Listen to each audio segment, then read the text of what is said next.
Habang remain standing, is kung buksan natin ang ating mga banal na kasulatan sa aklat ng Colossians. We'll be reading from chapter 1, verses 25 to 28, 24 to 28. Now I rejoice in my sufferings for your sake, and in my flesh I am supplementing what is lacking in Christ's afflictions in behalf of his body, which is the church. I was made a minister of this church according to the commission from God granted to me for your benefit, so that I might fully carry out the preaching of the word, that is, the mystery which had been hidden from the past ages and generations, but now has been made manifested to his saints. That is the mystery to his saints. Then to whom, ibig sabihin, to the saints, to whom God willed to make known the wealth of the glory of this mystery among the Gentiles. Among the Gentiles is the mystery that is in Christ in you, the hope of glory. We proclaim him we proclaim, admonishing every person, and teaching every person with all wisdom, so that we may present every person complete in Christ. Can we say amen? Ang Diyos ang magpala ng pagkabasa ng kanyang mga mahal salita, at maaari na po tayo makaupo, mga kapatid. Sa mapagpalang umaga sa ating lahat, sa inyong lahat, church. Amen? All is well, all is shalom, hallelujah. Sa bawat sa purihin ng Panginoon muli, ay ako'y nagagalak na tayo'y magkakita-kita muli sa gawain ng Panginoon.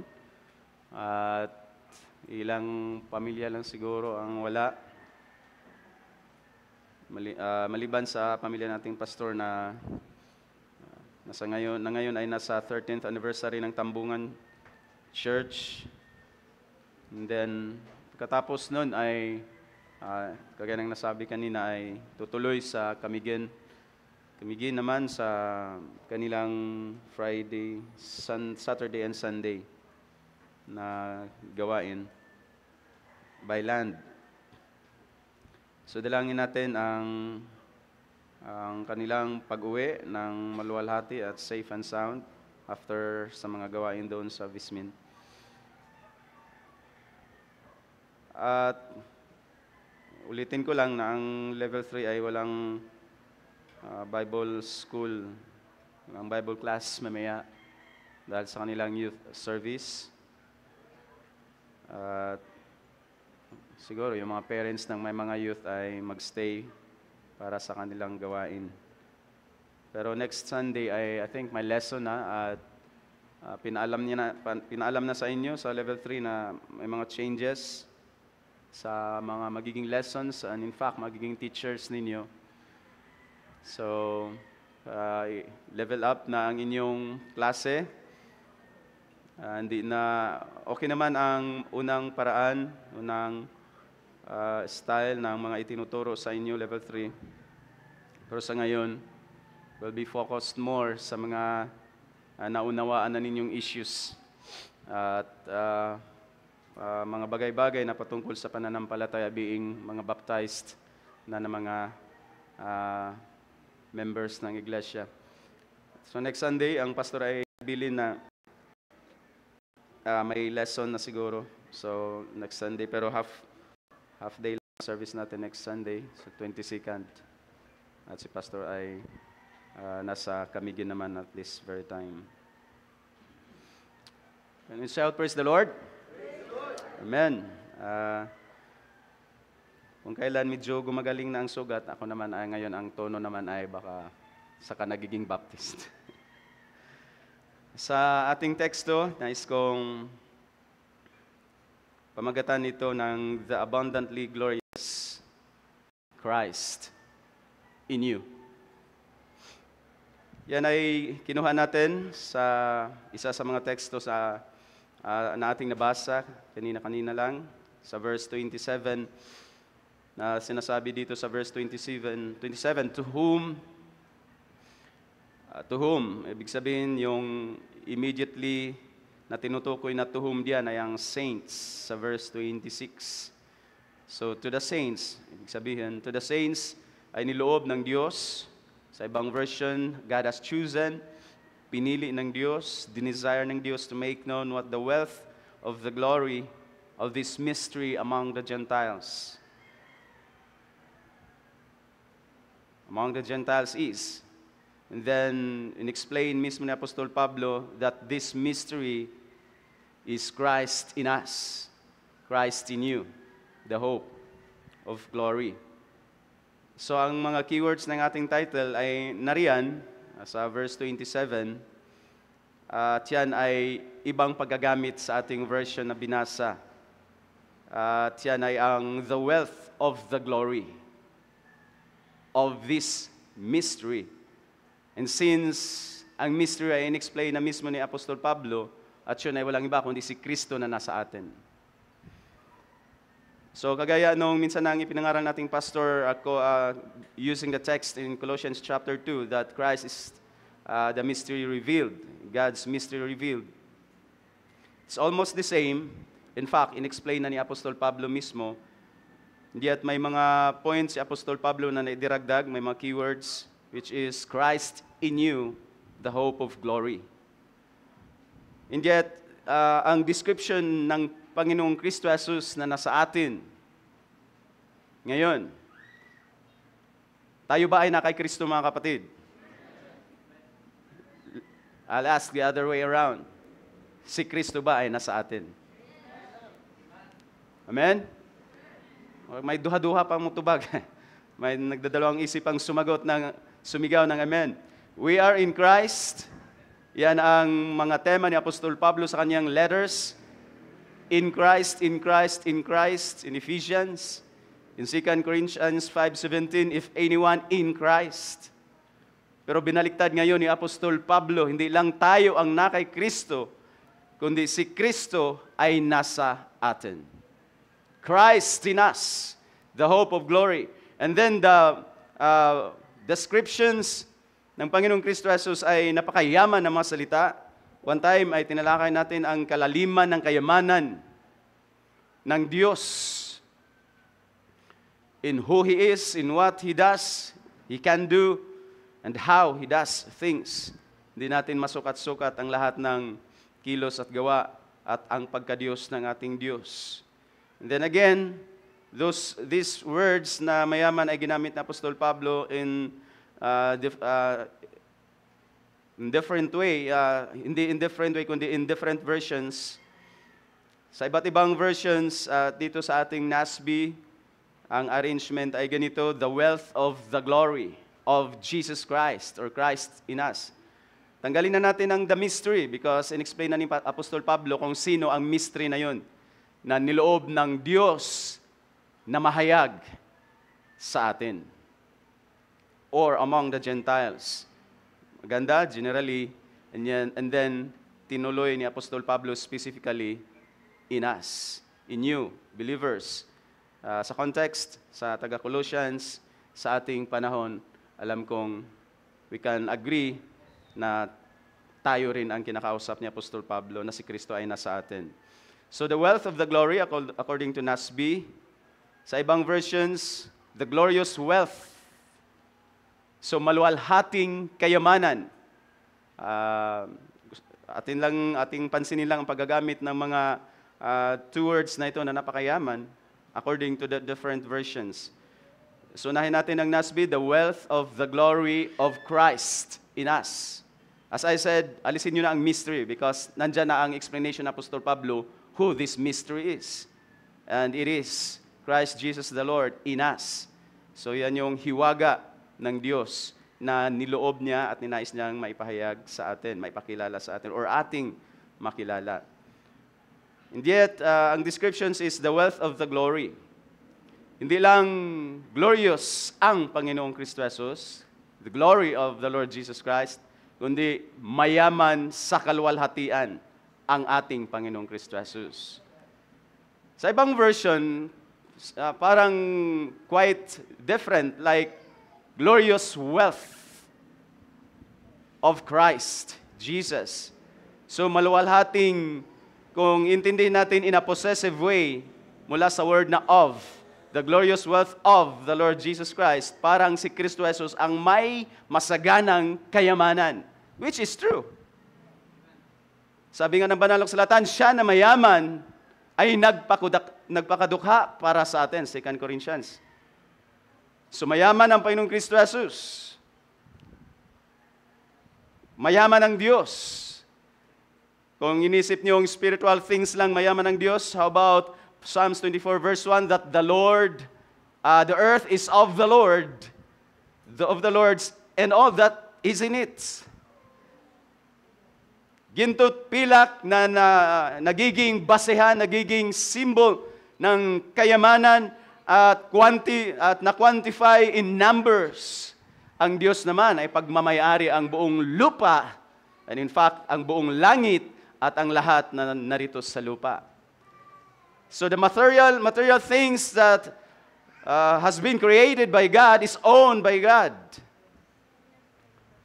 Kaya nga sinasaway niya ang mga sakim sa ginto't pilak, sa kayamanan ng mundo, sa mga nangagaw ng teritoryo, sa mga nangagaw ng lupa. And that's the reason of world wars, territories, lands, mga empires na sakim sa teritoryo at kalupaan, kasama na ang kayamanan. Samantalang ang Diyos ang nagmamayari ng lahat ng bagay niyan. May nagset na ang Diyos ng boundaries among the nations, and yet sa ating century ay yan ang dahilan ng mga world wars. So hindi lang mayaman ang Diyos spiritually. So glorious wealth of Jesus Christ, yan ang ibang version. As I said, kung titingnan natin as possessive, pinopossess ng Panginoong Kristo Jesus ang maluwalhating mga kayamanan, it is also true. Pero ang arrangement ng word sa NASB, the wealth of the glory of the Lord Jesus Christ. Kayamanan ng kaluwalhatian ng Panginoong Kristo Jesus. So ang Panginoong Kristo Jesus ay maluwalhati na, and then masagana pa sa kaluwalhatian. Ibig sabihin lang, sa pag-pen down, sa pagsulat ni Apostol Pablo sa mga talatang ito, hindi siya napatigil-tigil. And it's very true na ang Panginoong Kristo Jesus ay maluwalhati. Christ in us is glorious. Amen? At ang glory na yan ay, as I said sa ilang mga pangaral, una, tumutukoy the sum total of God's attributes. All of God's attributes, ang buong attributes ng Diyos, ang buong pagka-Diyos, in one word, the Bible calls it the weight of glory. Dahil sa Old Testament, ang glory is kavod, which is weight. So, minamagnify pa ang glory, kaya ginamit ang phrase na weight of glory. Pero kavod itself is weight, bigat. So, ang Diyos ay, sa kanyang sarili ay bigatin. Walang kasing bigatin ng ating Diyos. That's glory. The same ang idea sa Greek. So, bigatin ang ating Panginoong Kristo Jesus, subalit sa kanyang pagiging glorious, masagana. At ang kasaganaan ng kaluwalhatian na yan ng Panginoong Kristo Jesus is in us. Sa ating mga pagsamba at pagpupuri, tayo'y tumitingala sa langit. How great Thou art! When I see the stars, the heavens that You have created, Lord, sabi ni David, who am I? Who is man that Thou visitest him, or the Son of Man?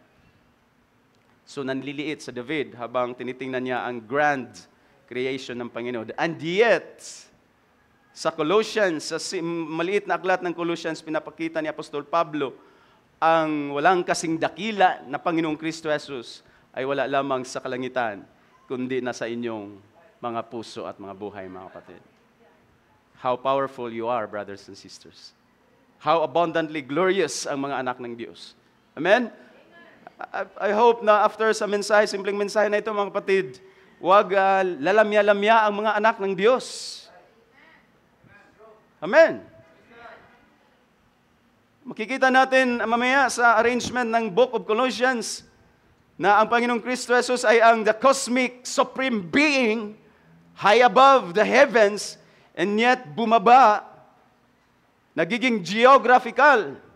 Geographical in the sense sa Palestine, Israel. Mamaya marinig tayo ng mga Palestino, uy, he stands with Palestine.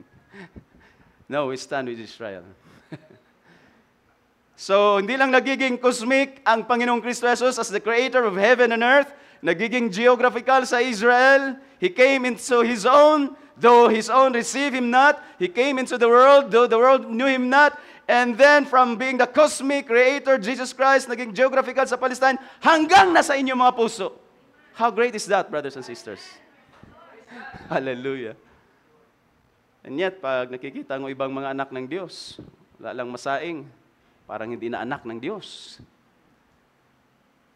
Tingnan mo ang patutunan ng ating kapatid, 20 pesos na lang sa ating mga bulsa. Subalit may patalastas na nakakainis. Saan naabot ang 20 pesos mo? Nakakabili pa ba yun ng korneto ngayon? Oh, hindi na. So bago na naman ang amount nila ngayon. Magkano na kaya? And yet, kahit 20 pesos lang at hindi na may pagbili ng korneto, hindi nagbago na kayo ay mga anak ng Diyos. The abundantly glorious Christ is still in you. Ano na lang kaya ang kulang?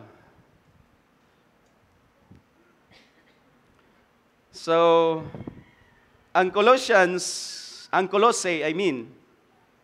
ay para rin tayong nag-aral ng 7 church ages, but no.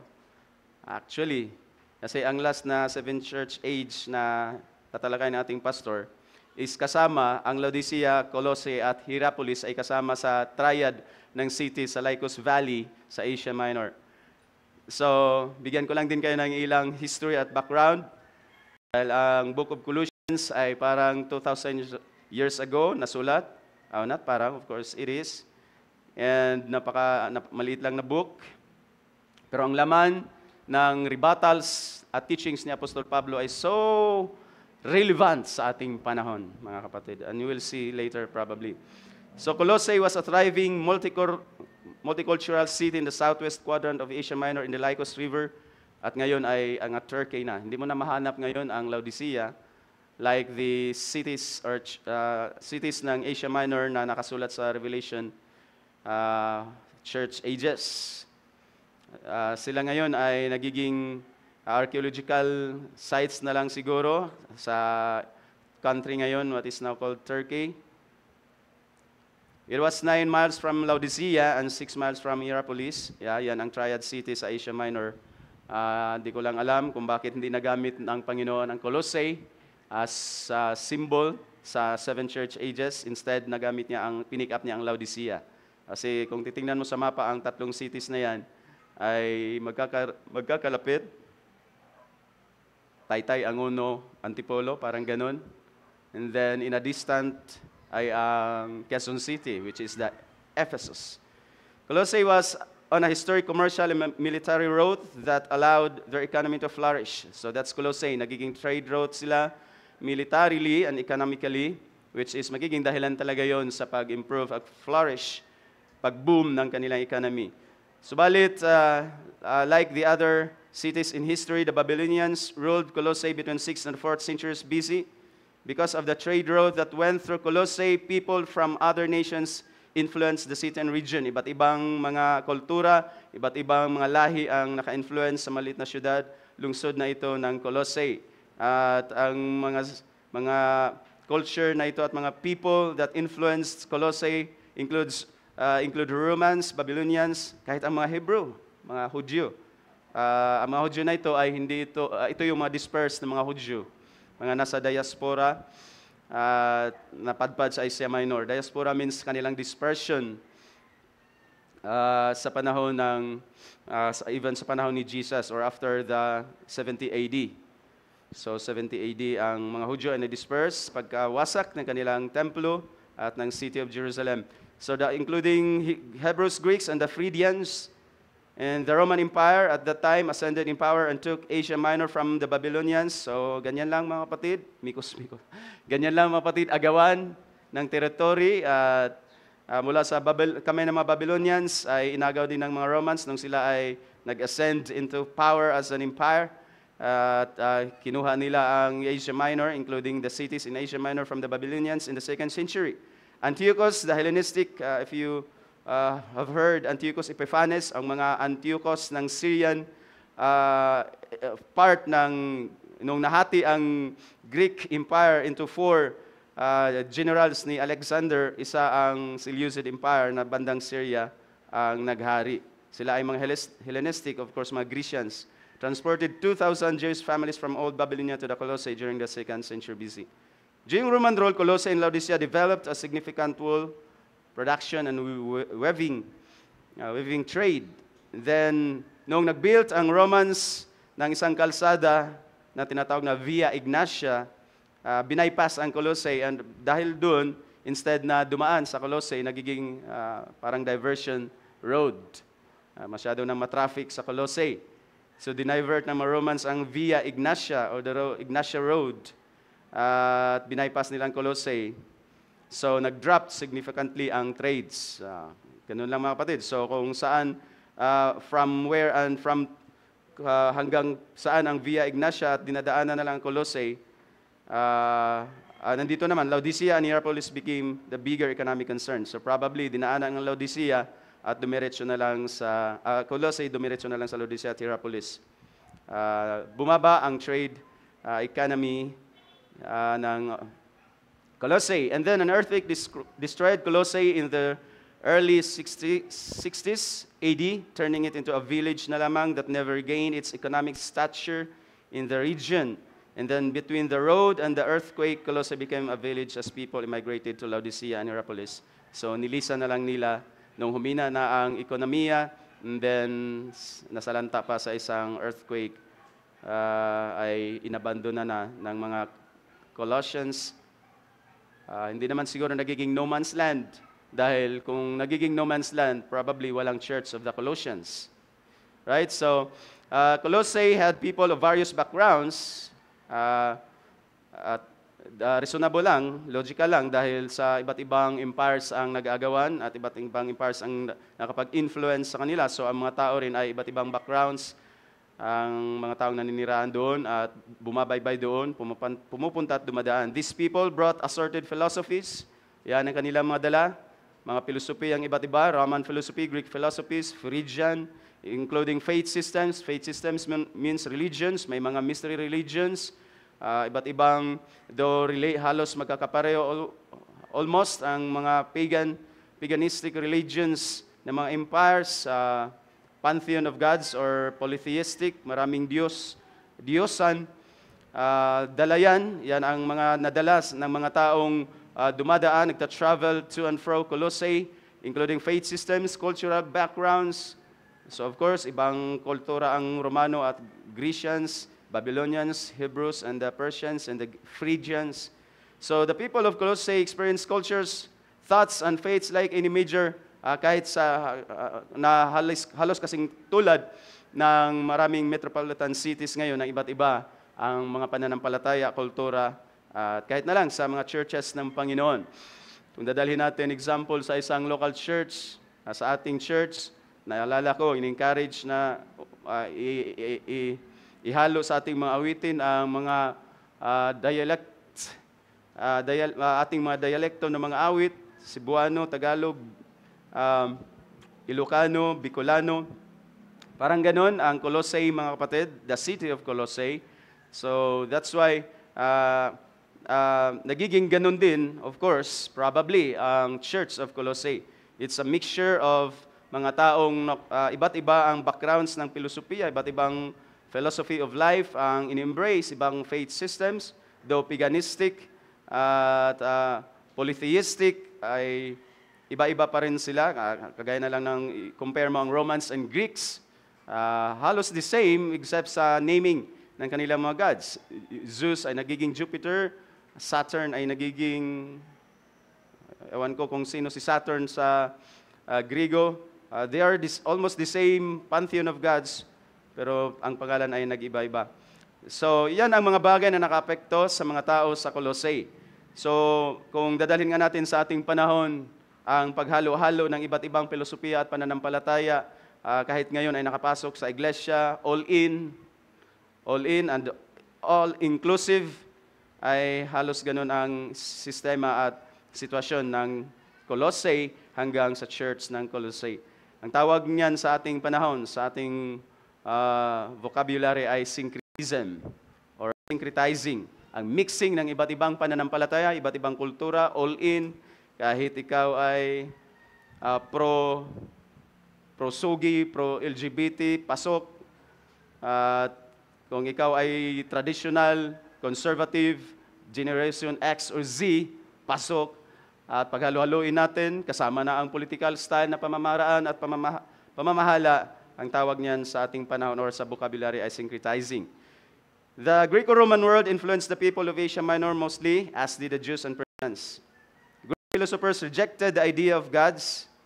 Hindi ang mga deboto ng Greek religion, kundi ang mga philosophers. Ganun pala ang mga pilosopong Griego ay ayaw nila sa mga Diyos-Diyosan. So, of course, probably the reason is sila ay masyadong tiwala at high sa kanilang knowledge. Alam natin na ang mga Greeks ay kilala sa pagiging matatalino of their wisdom, ang kanilang mga philosophers. So ang mga philosophers pala nila ay walang pakialam din sa kanilang mga Diyos-Diyosan, walang pakialam kay Zeus. Ang pinapakialaman masyado nila ay ang kanilang wisdom, ang kanilang knowledge, kanilang philosophy. Subalit ang mga deboto naman ng mga Greeks and Romans and Persians, of course, and pagans brought ideas of pantheon of gods where the required appeasement and the unattainable hope of salvation. Ang pantheon of gods ay ang lahat, ang maraming Diyos. Pan means all, and then Theo means gods. Ang lahat halos ay pwedeng magiging Diyos. Pwede kang Diyos, karunungan, kagwapuhan, kayamanan, lahat na lang, bato, animate objects, inanimate objects, ay pwedeng itinuturing na Diyos, Diyosan. That's pantheistic pantheon of gods. Whereas the Jews, ang mga Hudyo brought a monotheistic idea of faith. Alam na natin yan, an extreme form of monastic Judaism. So, ang mga Hudyo ay hindi lang din deboto sa kanilang religion na Judaism, meron din silang tinatawag na monastic Judaism. Monastic Judaism, probably, yan dyan nakuha siguro ang monasticism ng RCC, ang pagmumonghe, ang mga monasteryo, mongheng babae at mongheng lalaki. Dahil sa Judaism mismo ay may tinatawag din palang monastic Judaism, ang tawag sa kanila ay essence, the essence. Sila ay naninirahan sa sa far away, sa city, kung walang may pampantayo ng kagaya ng medieval na mga monasteries, ang pinagtataguan ng mga Essenes ay mga kuweba, like doon sa Dead Sea banda na mga Essenes, ang tinatawag sa history ng mga Essenes doon sa Dead Sea. Yan ang monastic Jews, mga Judaized na makamonghe. So, ang epekto ng kultura sa pagsamba ng Diyos at Diyos-Diyosan sa Asia Minor, especially sa Colossae, ay nagiging nadala, of course, sa iglesia ng Colossae. The people of Colossae lived with a cosmic mindset in that many cultures influence their thoughts.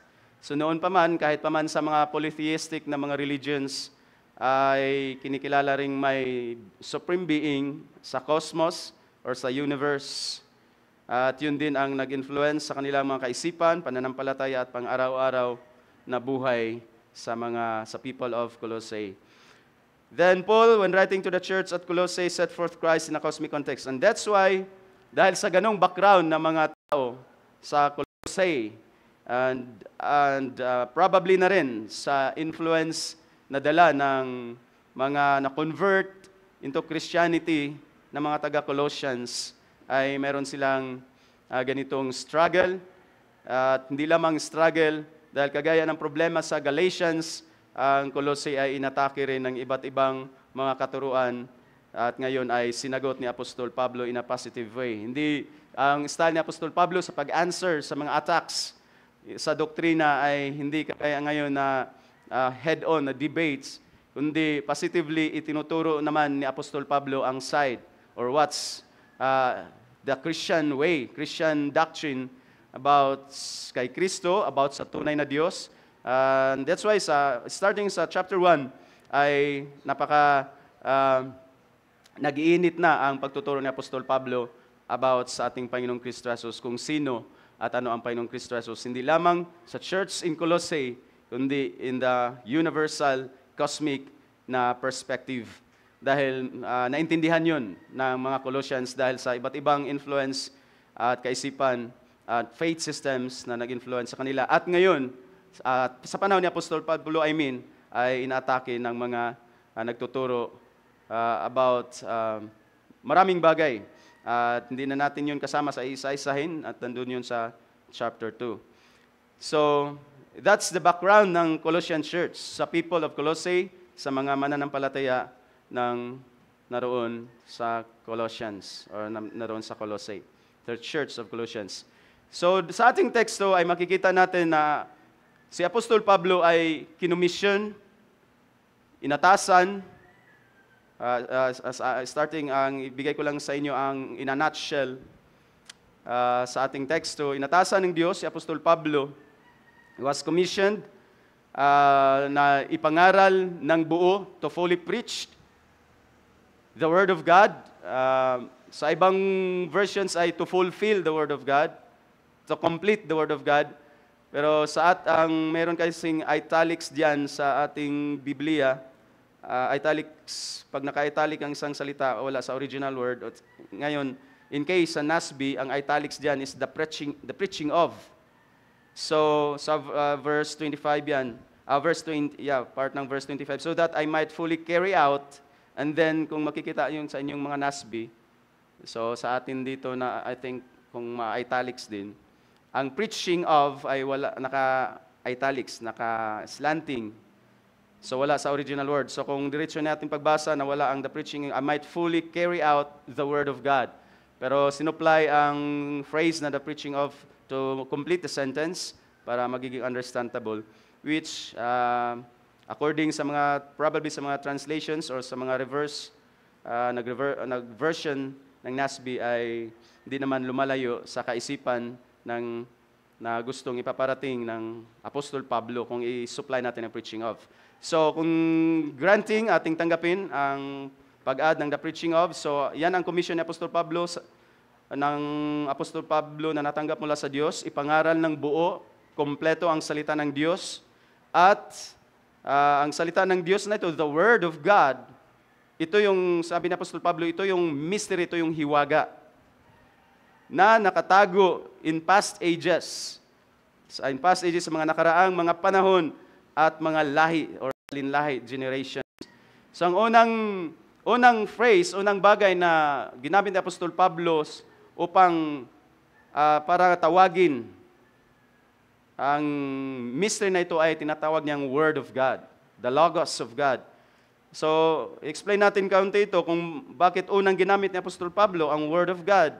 And then, sabi niya, the Word of God, the mystery. So, that word mystery ay tumutukoy immediately doon sa sinundan niyang phrase, which is the Word of God.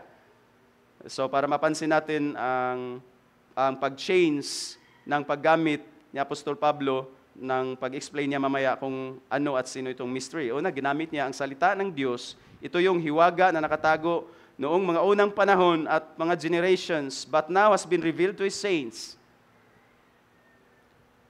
And then, sabi niya, niloob ng Diyos, and then God willed for the benefits of His saints.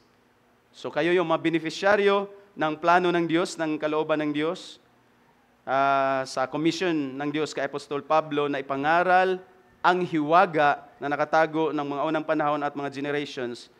Ito yung hiwaga na ito ay ang salita ng Diyos. And yet, at the end, sa kanyang paglalatag ng napakahabang sentence, pagdating sa verse 27, yung ating text, kung saan kinuha ang ating teksto, ginamit niya, inexplain niya ang mystery na ito, describing wealth of the glory of this mystery, at ang mystery na ito ay nagiging si Kristo in us, the hope of glory. So kung susundan natin ang flow ng thought ni Apostol Pablo, Word of God is the mystery. And then, nung na-reveal, tinawag niya na itong si Kristo na nasa atin.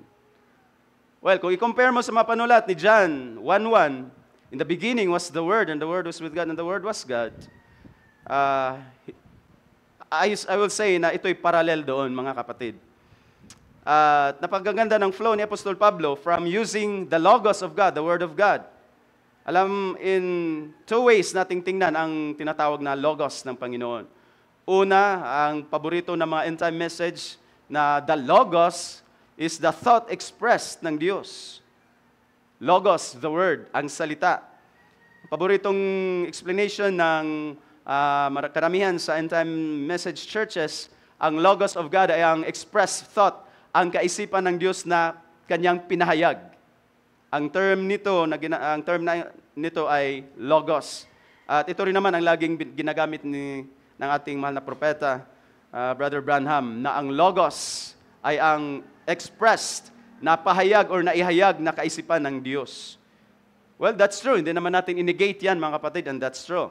Dahil ang Logos, ang salita ng Diyos, hindi lang yung verbal words na lumalabas mula sa Diyos, kundi totoo naman na ang Logos ay ang kaisipan ng Diyos, thoughts of God, at hindi na naratiling kaisipan lamang. Nung in-express ng Diyos, ang technical term niyan ay Logos. And yan ang laging ginagamit ng maraming in-time churches. When you hear kung marinig nyo ang maraming in-time churches, once ginagamit ang Logos of God, it means God's thought expressed. And yet, in other way, titingnan natin in other way, ang Logos of God ay sa perspective at sa paningin, sa nakita, sa na-reveal kay John, at doon sa John 1:1 yun. In the beginning was the Word, and the Word was with God, and the Word was God. At alam natin, ang Logos doon na hindi lang yung thoughts, or kung ano man ang laman ng nasa ng pag-iisip ng Diyos, which of course includes His plans.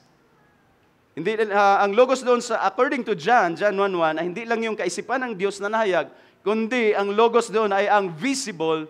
Sa ating mga pag-aaral in the past ay nailatag na yan na ang Logos ay hindi, according to John 1:1, ay hindi lesser God, according to the JWs, at hindi rin the second God or the God the Son, according to the Trinitarians, kundi ang Logos ay ang visible manifestation, expression ng invisible na Diyos.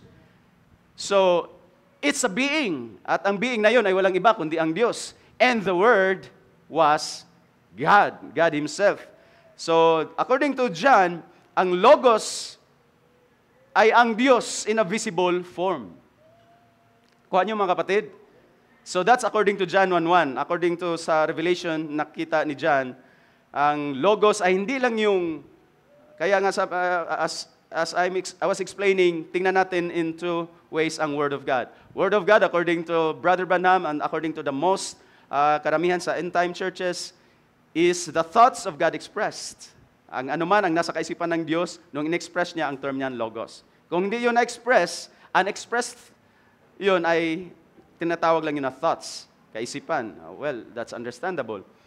Ang pag-iisip. Pero nung gustong ihayag na ng Diyos, pinasimulan niyang ihayag, ipakilala, i-display ang kanyang, kung ano ang kanyang nasa isipan, or kung ano man ang nasa kanyang mga plano, yan ay Logos din. Pero according to John 1:1, ang Logos is God Himself in a visible form.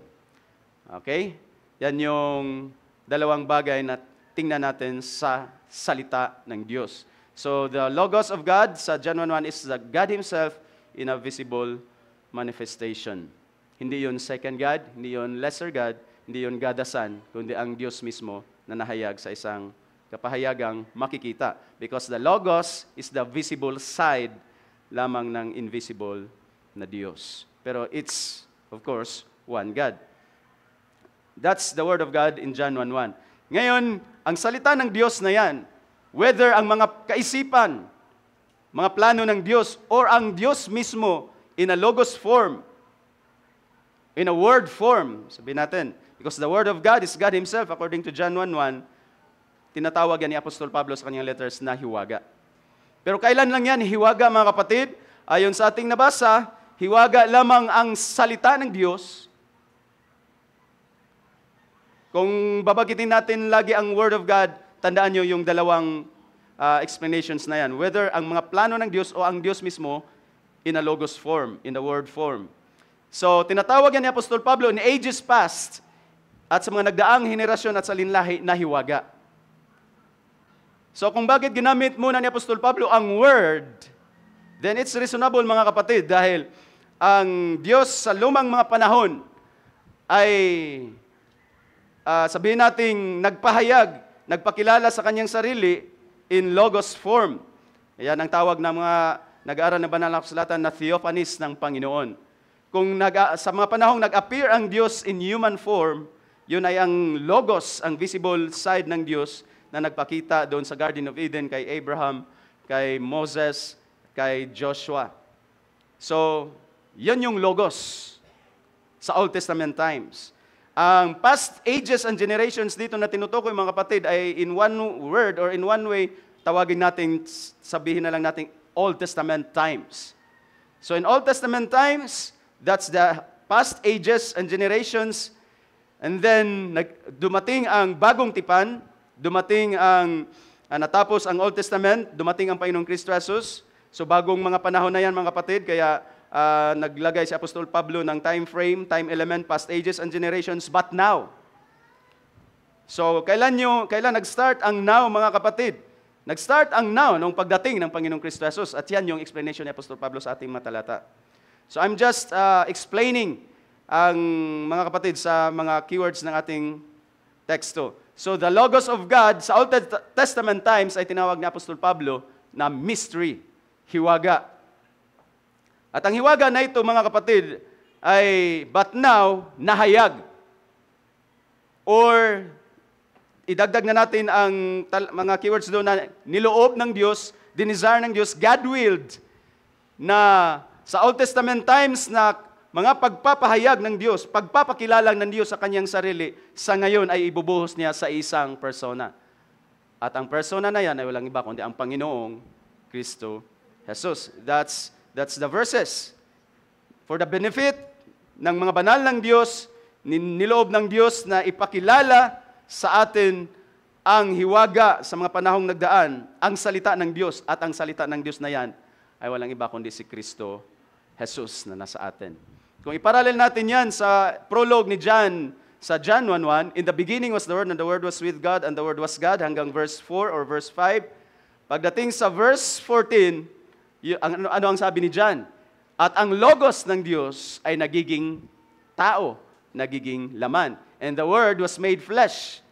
Yun, iparallel mo yan sa mga pananalita ni Apostol Pablo rito, halos the same. Dahil yan ang purpose ng John 1:14, the Word was made flesh and dwelt among us. At ang Word made flesh na yan ay walang iba kundi ang ating Panginoong Kristo Jesus. At sa verse 18, sabi ni John 1:18, ang Panginoong Kristo Jesus na nasa sinapupunan ng Ama ay nahayag upang ipakilala ang Diyos. Nahayag, the only begotten Son who was in the bosoms, nasa sinapupunan ng Ama, in the bosom, in the heart of God, was manifested, was made flesh for the purpose of to declare, to explain God. Yan yung purpose ng paglitaw ng Panginoong Kristo Jesus. Yan yung purpose when the Word was made flesh. Yan yung laman ng kaisipan ni Apostol Pablo. The Word of God has been revealed. At siya na ang Panginoong Kristo Jesus na yan. At ang Panginoong Kristo Jesus na yan ay nasa atin. In us, mga kapatid. So I hope clear yung flow ng thought ni Apostol Pablo. So sa plano ng Diyos, unang punto na ating gusto kong ibigay sa inyo, it was God's plan to reveal the mystery. So plano ng Diyos na ihayag ang hiwaga na yon, at alam natin ang hiwaga na yon in the form of Word of God sa Old Testament times ay walang iba kundi ang Diyos rin na nagpahayag, nagpakilala sa kanyang sarili in many ways. Sabi nga doon sa Hebrews chapter 1, God spoke to the fathers. Nangusap ang Diyos sa Old Testament times sa mga ama. Ang ama na tinutukoy ng Apostol Pablo doon ay ang Hebrew fathers. Abraham, Isaac, Jacob, hanggang sa mga kinikilala pang ama ng lahing Israel. Nangusap ang Diyos sa kanila in the prophets. In the prophets. Starting from Adam, Enoch. I don't know kung you agree that Adam was a prophet. Of course, Islam, they were prophets. Mga kapatid, Enoch, Noah, they were considered prophets. I believe Noah is also considered prophet sa atin. Si Enoch, prophesied. So, kasama doon from there hanggang sa talagang mga propeta na pinalitaw ng Diyos sa bansang Israel, doon sa pamamagitan nila nangusap ang Diyos. At sa iba't ibang kapamaraanan. Ano ang mga binigay ng Diyos mula Genesis to Malakay, mga kapatid, sa bayang Israel? Ang mga pagpapakilala ng Diyos, mga paghayag ng Diyos sa kanyang sarili in different ways. In different ways. Maliban sa personal na humaharap at nagpapakita sa Genesis, bumaba ang salita ng Diyos. Narinig ni Adam ang Word of God, nagsalita. At ang Diyos yun in the Logos form, in human form, na pwedeng makipag-usap at makipagkita kay Adam because it's fellowship time. Nakipagkita kay Abraham, pinaghandaan ni Abraham kasamang dalawang angels doon sa Genesis. Yun ay mga manifestations ng Diyos, mga pagpapakilala at paghayag ng Diyos sa kanyang sarili. At of course, sa Old Testament, tinawag yun na theophanies ng Diyos or mystery, ang salita ng Diyos. Walang ibang nagpapakita sa mga tao sa Old Testament, mga kapatid, na nakakaharap at nakakausap. Yun ay ang Diyos in Logos form. Logos form. At ang Logos form na yan ay nagpapakita as man kay Abraham, as man doon sa Garden of Eden, as man of war kay Joshua, the angel of the Lord doon kay Manoah, the parents of Samson. Pinakita ko yan sa inyo, mga kapatid, dahil yun ang paraan ng Diyos sa Old Testament times. Na hindi, ang ibig sabihin kasi ng hiwaga, hindi naman sekreto na hindi pwedeng, wala ng paraan at wala ng, hindi pwedeng may reveal at may pakilala, unknowable. Ang hiwaga sa banal na kasulatan, especially sa mga paggagamit ni Apostol Pablo, ito'y paraan ng Diyos na pagtatago, hiding Himself or His own self sa Old Testament times in different ways. At ang different ways na yun ay, sa mga characters sa Old Testament. Characters, persons, types and shadows. Right? And then sa mga kapiyastahan. That's why, I don't know kung familiar kayo sa mga games ngayon, or familiar kayo sa mga nakikita, or I don't know kung nakikita nyo sa mga reels about Christ Jesus in every book of the Bible. Jesus Christ in every book sa Old Testament. Sa ating mga pag-aaral, dapat sa ating mga estudyante, in one instant, alam natin kung ano ang ipinapakita ng buong book of Genesis, for example. Naalala nyo, in the book of Genesis is the seed of the woman. In the book of Exodus is the Passover lamb. Kaya ba nating i-recite yan from Genesis to Revelation, level 3? Hintayin nyo pag ako ang schedule. Yang paraan na mga kapatid, that in Genesis is the seed of the woman, in Exodus is the Passover lamb, yan yung paraan ng Diyos na paghayag sa kanyang sarili in different ways. Of course, sa Genesis, hindi lang siya seed of the woman. In Genesis, he is portrayed in Abraham, he is portrayed in the life of Isaac, he is portrayed in the life of Joseph, he is portrayed sa ano pang kaya niyong ibigay na tipot larawan sa Genesis. Yan yung tinatawag na mystery ng Diyos na nakatago in types, shadows, characters, feasts. Well, pagdating sa Leviticus, ang 7 feasts ni Jehovah, walang ibang pinag-usapan yun kundi si Kristo. Tandaan natin that every book of the Bible, every scripture, naroon ang Panginoong Kristo Jesus. In every book sa Old Testament, walang ibang pinoportray kundi si Jesus Christ. In mystery form. Ayan yung ibig sabihin ni Apostol Pablo. In ages past, and in generations na nagraan doon sa Old Testament, nandoon ang Diyos actually. Nandoon ang Logos of God na nakatago sa iba't ibang kapamaraanan. Nandoon kay David, ipinortray ni David, ipinortray ni Moses. In Leviticus is the high priest, the lampstand. Ano pa ba? Sa Numbers is the cloud of fire and by night and the cloud of, the pillar of fire by night and the pillar of cloud by day. In Deuteronomy, sabi doon, he is the prophet like unto Moses. In Joshua, he is the commander of the army of the Lord. So, unti-unti nyo nang search level 3. Dahil i-recite natin yan, fast forward, from Genesis to Revelation, ano ang pinoportray patungkol kay Kristo Jesus. Hanggang sa Malakay. Okay, google nyo na yan. Assignment nyo na yan. Kahit hindi ako maging teacher nyo sa 22. From Genesis, He's the seed of the one hanggang sa Malakay. He's the messenger of the Ark of the Covenant. What is the point? Yun yung point doon sa sinabi ni Apostol Pablo na in past ages and generations, in Old Testament times, ang salita ng Diyos is a mystery. Pero hindi mystery na walang ginagawa ang Diyos na pagpakilala sa kanyang sarili in different ways and different manners. Sabi nga ng ating mahal na propeta, ang bawat propeta sa Old Testament are a portion of the Word. Bahagi ng salita. Bahagi ni Kristo. Nagpo-portray sila pinoportray nila ang Panginoong Kristo Jesus in part, in portion, hanggang sa dumating ang kapuspusan at kabuuan at walang iba, yun ay walang iba kundi ang ating Panginoong Kristo Jesus. So si Jesus Christ ang kabuuan at kapuspusan, fulfillment, fullness ng lahat ng pinoportray from Genesis to Malakay. At yan yung thought ni Apostol Pablo ngayon. But now, in Christ Jesus, nahayag ang salita ng Diyos na sa mga lumang panahon at generations, ito'y nakatago sa iba't ibang kapamaraanan. At sa atin ngayon mga kapatid, I believe, ang mga saints sa Old Testament, ang kanilang nakikita by faith, of course, ang sabi nga ng ating mga narinig na pangangaral, ang Old Testament times na mga saints ay naligtas din sa the same way sa ating pagkaligtas sa New Testament, and that's by faith, saved by God's grace through faith. Subalit, sino ang kanilang sinampalatayanan doon sa mga Old Testament saints? The coming one. The expected one, at walang iba ay ang kanilang Messiah. Messiah, si Kristo. The same word, Messiah and Christ is the same. So bakit sila ligtas? Bakit sila nagiging matuwid sa harapan ng Diyos? Hindi dahil sa pagsunod nila sa law, dahil ang law ay dumating lang sa panahon ni Moses. How about from Adam to Moses? Paano sila iniligtas ng Diyos? Inaringgan na. Paano sila kinonsider ng mga ligtas at mga banal? Kinonsider sila ng mga ligtas at banal dahil sa pananampalataya nila doon sa coming one.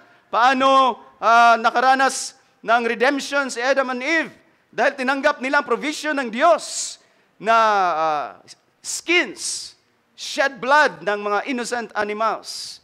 Doon pa lang din, sa ganong kilos ng Diyos, doon na rin makikita natin ang pagportray ng Diyos sa Redeemer na darating, na walang iba kundi ating Panginoong Kristo Jesus. So, ganyan natin isipin ang tinatawag na mystery sa Old Testament times. Hindi yun kagaya ng mga secret mystery religions, mystery groups, brotherhood ng ating panahon.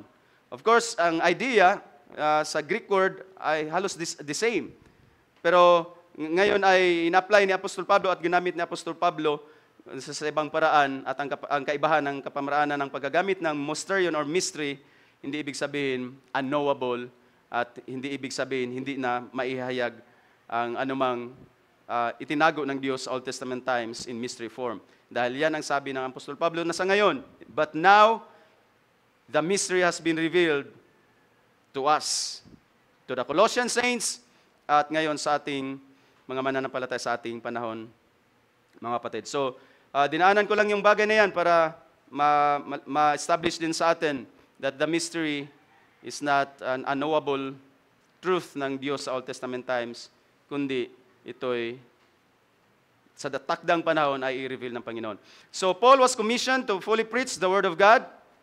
Kaya ang mga pangaral ni Apostol Pablo halos, ang mga nakasulat sa kanyang mga sulat ay more on quotes, maliban na lamang sa mga bagay na bago talaga na sinulat ni Apostol Pablo, subject ni Apostol Pablo like body change, like the rapture. Walang Old Testament precedent ang mga bagay na yan, mga kapatid. That's fresh. Pero ang iba, kadalasan ay in-explain niya, in-expound niya, getting text or somewhere quotes or may precedence sa Old Testament. At yun ang commission ni Apostol Pablo mula sa Diyos, na ipangaral ng buo ang hiwaga ng Diyos, ang salita ng Diyos. So, salita ng Diyos, whether ito ang Logos of God as the manifestation ng Diyos sa Old Testament times or ang mga sakdal na plano ng Diyos, thoughts and plans ng Diyos ay the same ang ibig sabihin, I believe the same ang ibig sabihin ni Apostol Pablo niyan sa kanyang commission sa Diyos. for us, for the benefit of us, for the benefit of the church. Yun ang kanyang commission according sa verse 25. Yan, I was made a minister of this church according to the commission from God, granted me for your benefit. Yun ang paraan ng Diyos upang unti-unti niyang or upang ipahayag at ipakilala sa atin ang mystery na yan. Or ipakilala sa atin ang Panginoong Kristo Jesus. So, stop na ako sa paggamit ng mystery dahil sa mga talata nga nating nabasa, ang hiwaga na yan ay in-explain na ni Apostol Pablo at ipinikalala na sa atin. At yun ay walang iba kundi ang Panginoong Kristo Jesus na nasa atin.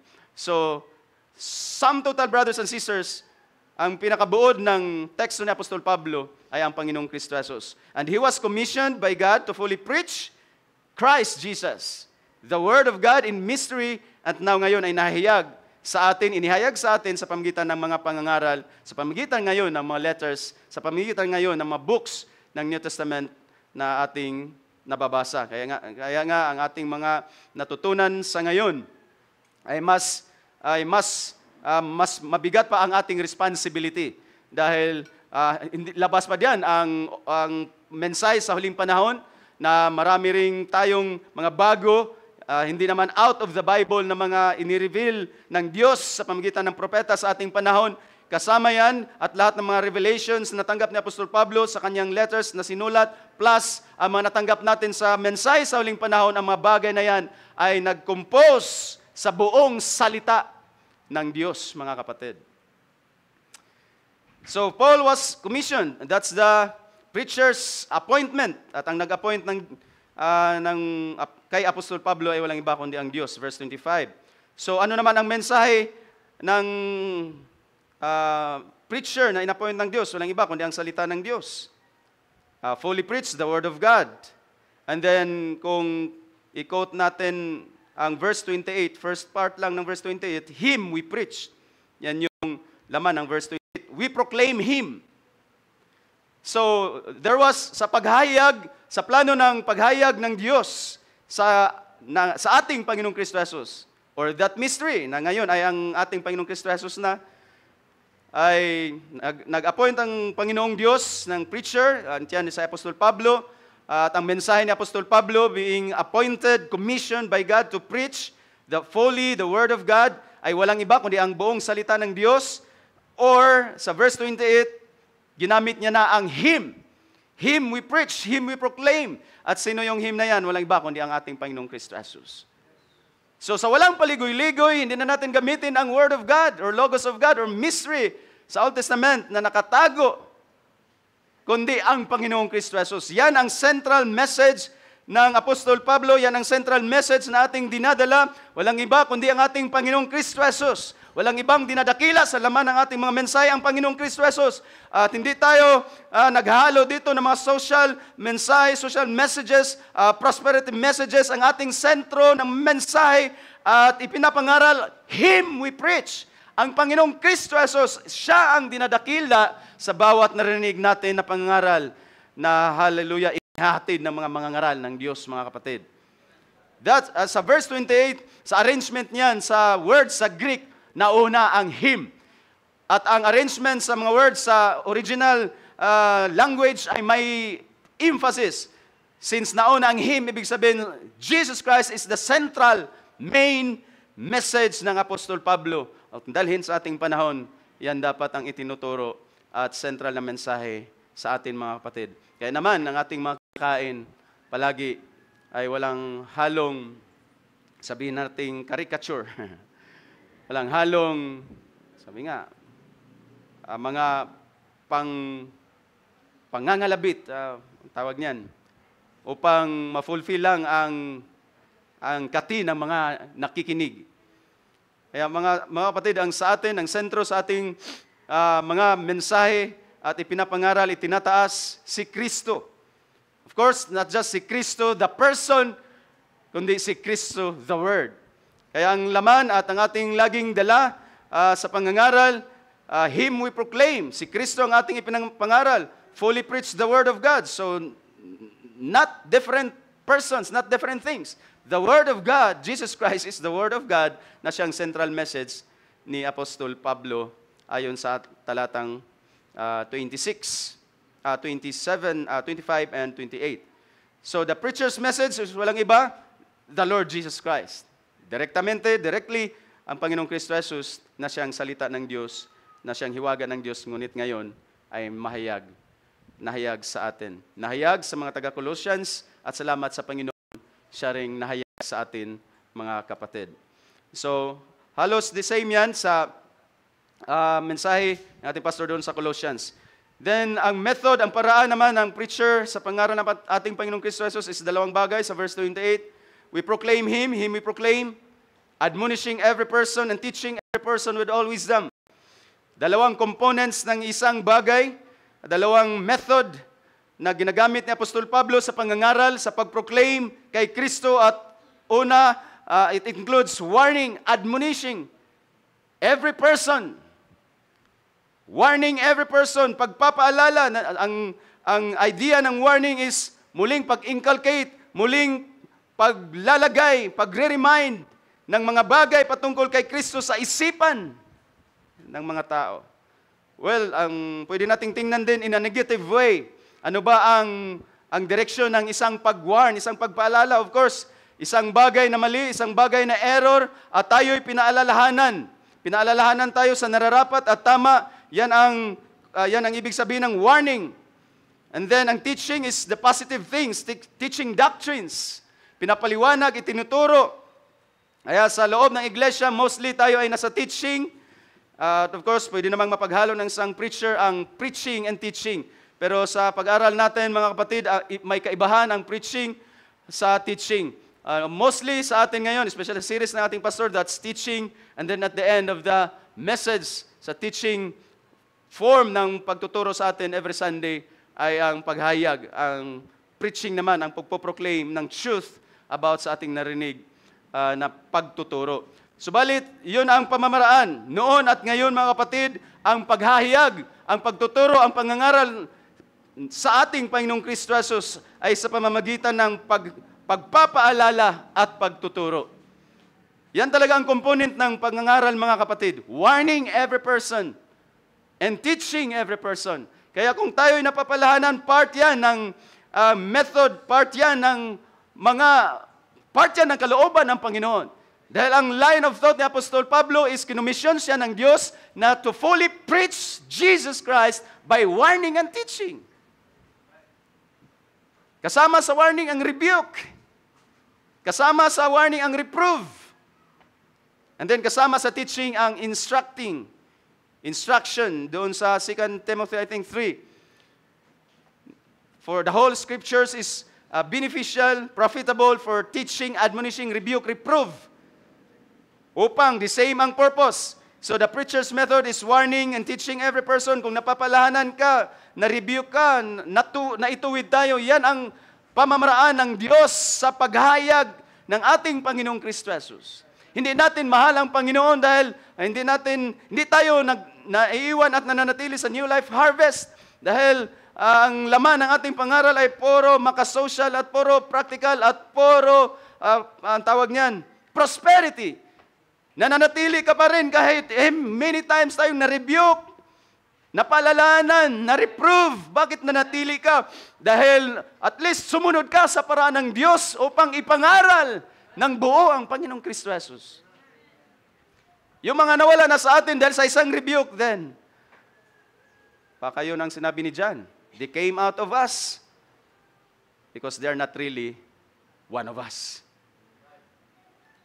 Pero in warning every person, from me hanggang sa inyo, mga kapatid, that's the will of God. Yan ang paraan ng paghahayag ng hiwaga na ito na walang iba kundi ang ating Panginoong Kristo Jesus. Can we say amen? Kung natutuwid tayo, amen. Pero ang patunay na sa pagtutuwid ng salita ng Diyos ay tinanggap mo yun at minahal mo ang mga pangaral sa paraan ng warning dahil nandito ka pa rin kahit ilang beses na tayong natuwid at na-rebuke, na-reprove ng salita ng Diyos. Ang sabi na lang natin siguro, reply na lang sa atin, salamat Panginoon. Thank you Lord. Tama ka kapatid. Tama ka kaibigan. Well, kompletuhin natin yung teaching every person. Salamat sa Panginoon sa mga pagtuturo na ating natanggap sa iglesyang ito. Amen?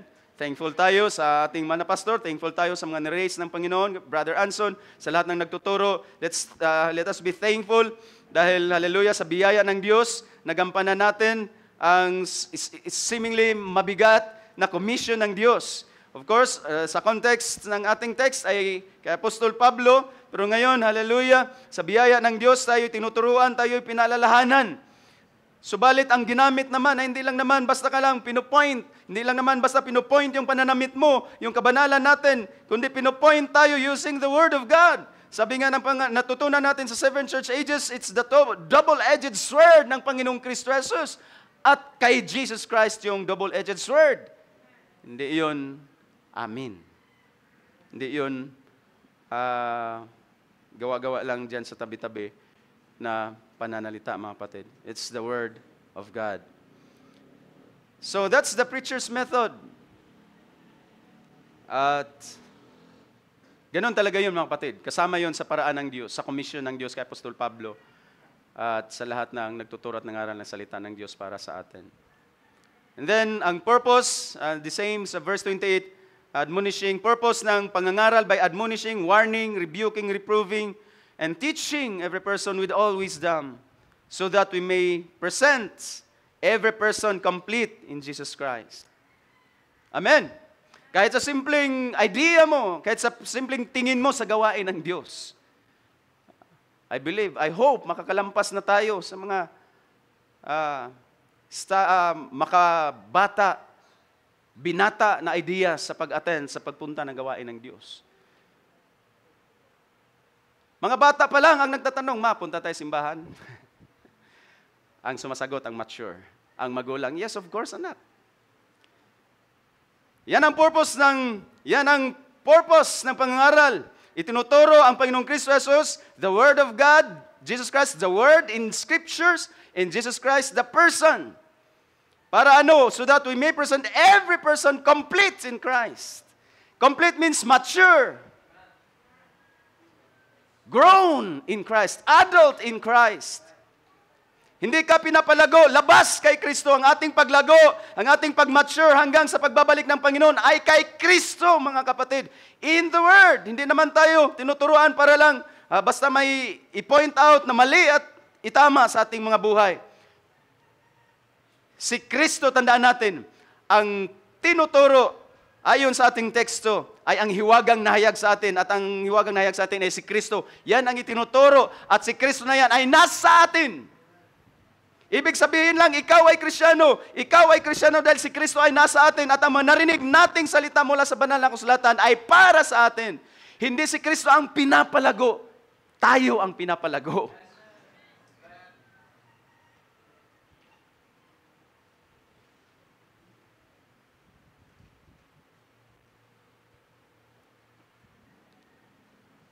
Yan ang ultimate goal ng paghayag ng Diyos sa atin ng ating Panginoong Kristo Jesus. Hindi lang na, of course, given, granting. I admit na ang bawat isa ay hindi lang na kay Kristo, kundi si Kristo ay nasa bawat isa.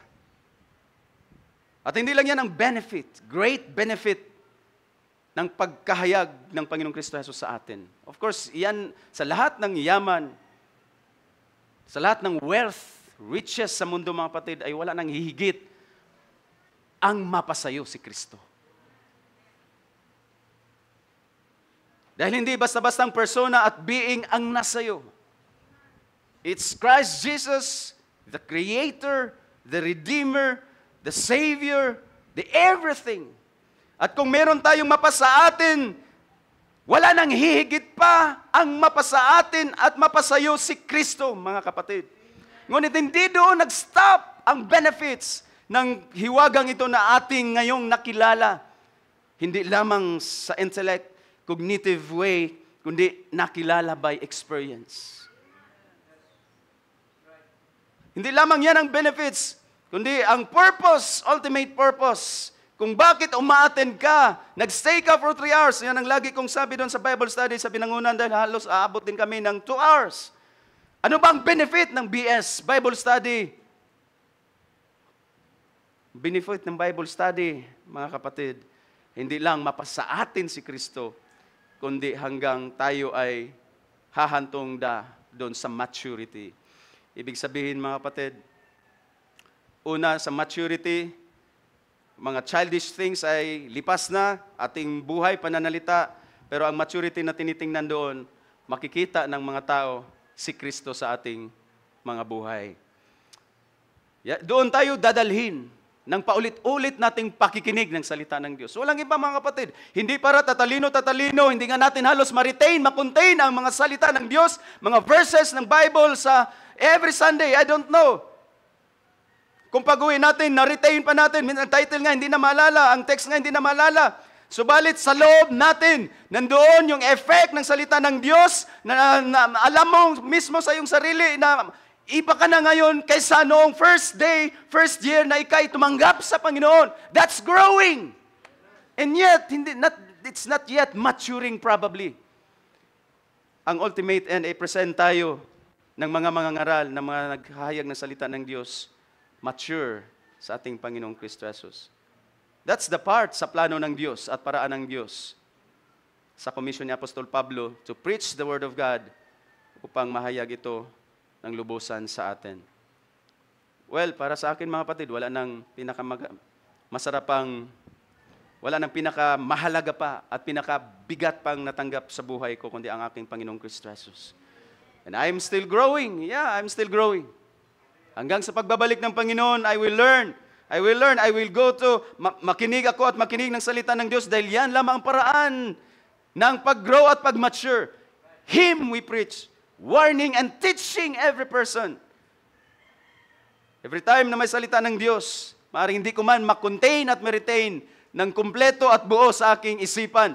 Pero in me, nandoon si Kristo. That's my word. Remember my word. At wala tayong ibang maalala every circumstance, every pangyayari, bawat pangyayari sa ating mga buhay, wala tayong ibang mahugot kung sino at ano yung nandoon at nandito sa atin. Huhugot ka sa labas, they will just fail you probably. Huhugot ka ng mga go-to persons mo at to-do advices sa mga pang-araw-araw na sitwasyon sa buhay. Probably, they will just fail you. Pero kung dito ka hugot kay Kristo, the abundantly glorious Jesus Christ na sa atin, I believe, mga kapatid, ay hindi ka ma-fail. Hindi tayo i-fail ng ating Panginoon. So it was ang paghayag ng hiwaga na ngayon ay atin ang nakilala. Amen. Nakilala na natin ang hiwaga, ang Panginoong Kristo Jesus. Right? Ang pagkakilala natin na tawag diyan ay hindi lamang dito, intellectually, kundi ang knowing diyan, dahil yun ay niloob ng Diyos na ating makilala, ang pagkakilala niyan ay hindi lamang cognitive, kundi nakilala natin by experience. So, next is, ang paraan ng Diyos para mahayag sa atin ang Panginoong Kristo Jesus fully. Hindi lamang it was commission. Salamat sa mga taong inutusan at inatasan ng Diyos. Salamat sa mga taong may commission para ihayag, ituro, i-preach, ipangaral ang ating Panginoong Kristo Jesus sa atin. Salamat ay may salita ang Diyos every Sunday, every Wednesday. Thankful tayo sa mga kinumisyon, inatasan ng Diyos. At tayo'y nakapagpatuloy lamang, sila'y nakapagpatuloy lamang sa atas na yun ng Diyos dahil sa biyaya. Amen po ba, mga kapatid? At salamat sa inyong mga pagsuporta at mga pagdalangin sa aming mga tumatayo sa inyo, nagtitiis sa inyong pagtatyaga sa mga pagtuturo at paghandle at pagmiminister ng salita ng Diyos. So it was commissioned by God. So yun ang flow. Salamat at may mga taong inutusan ng Diyos. Pangalawa, it was willed. Ang ibang version, God chose. Sino ang beneficiary doon sa mga inatasan ng Diyos na ipangaral ang Panginoong Kristo Jesus? His saints, tayo.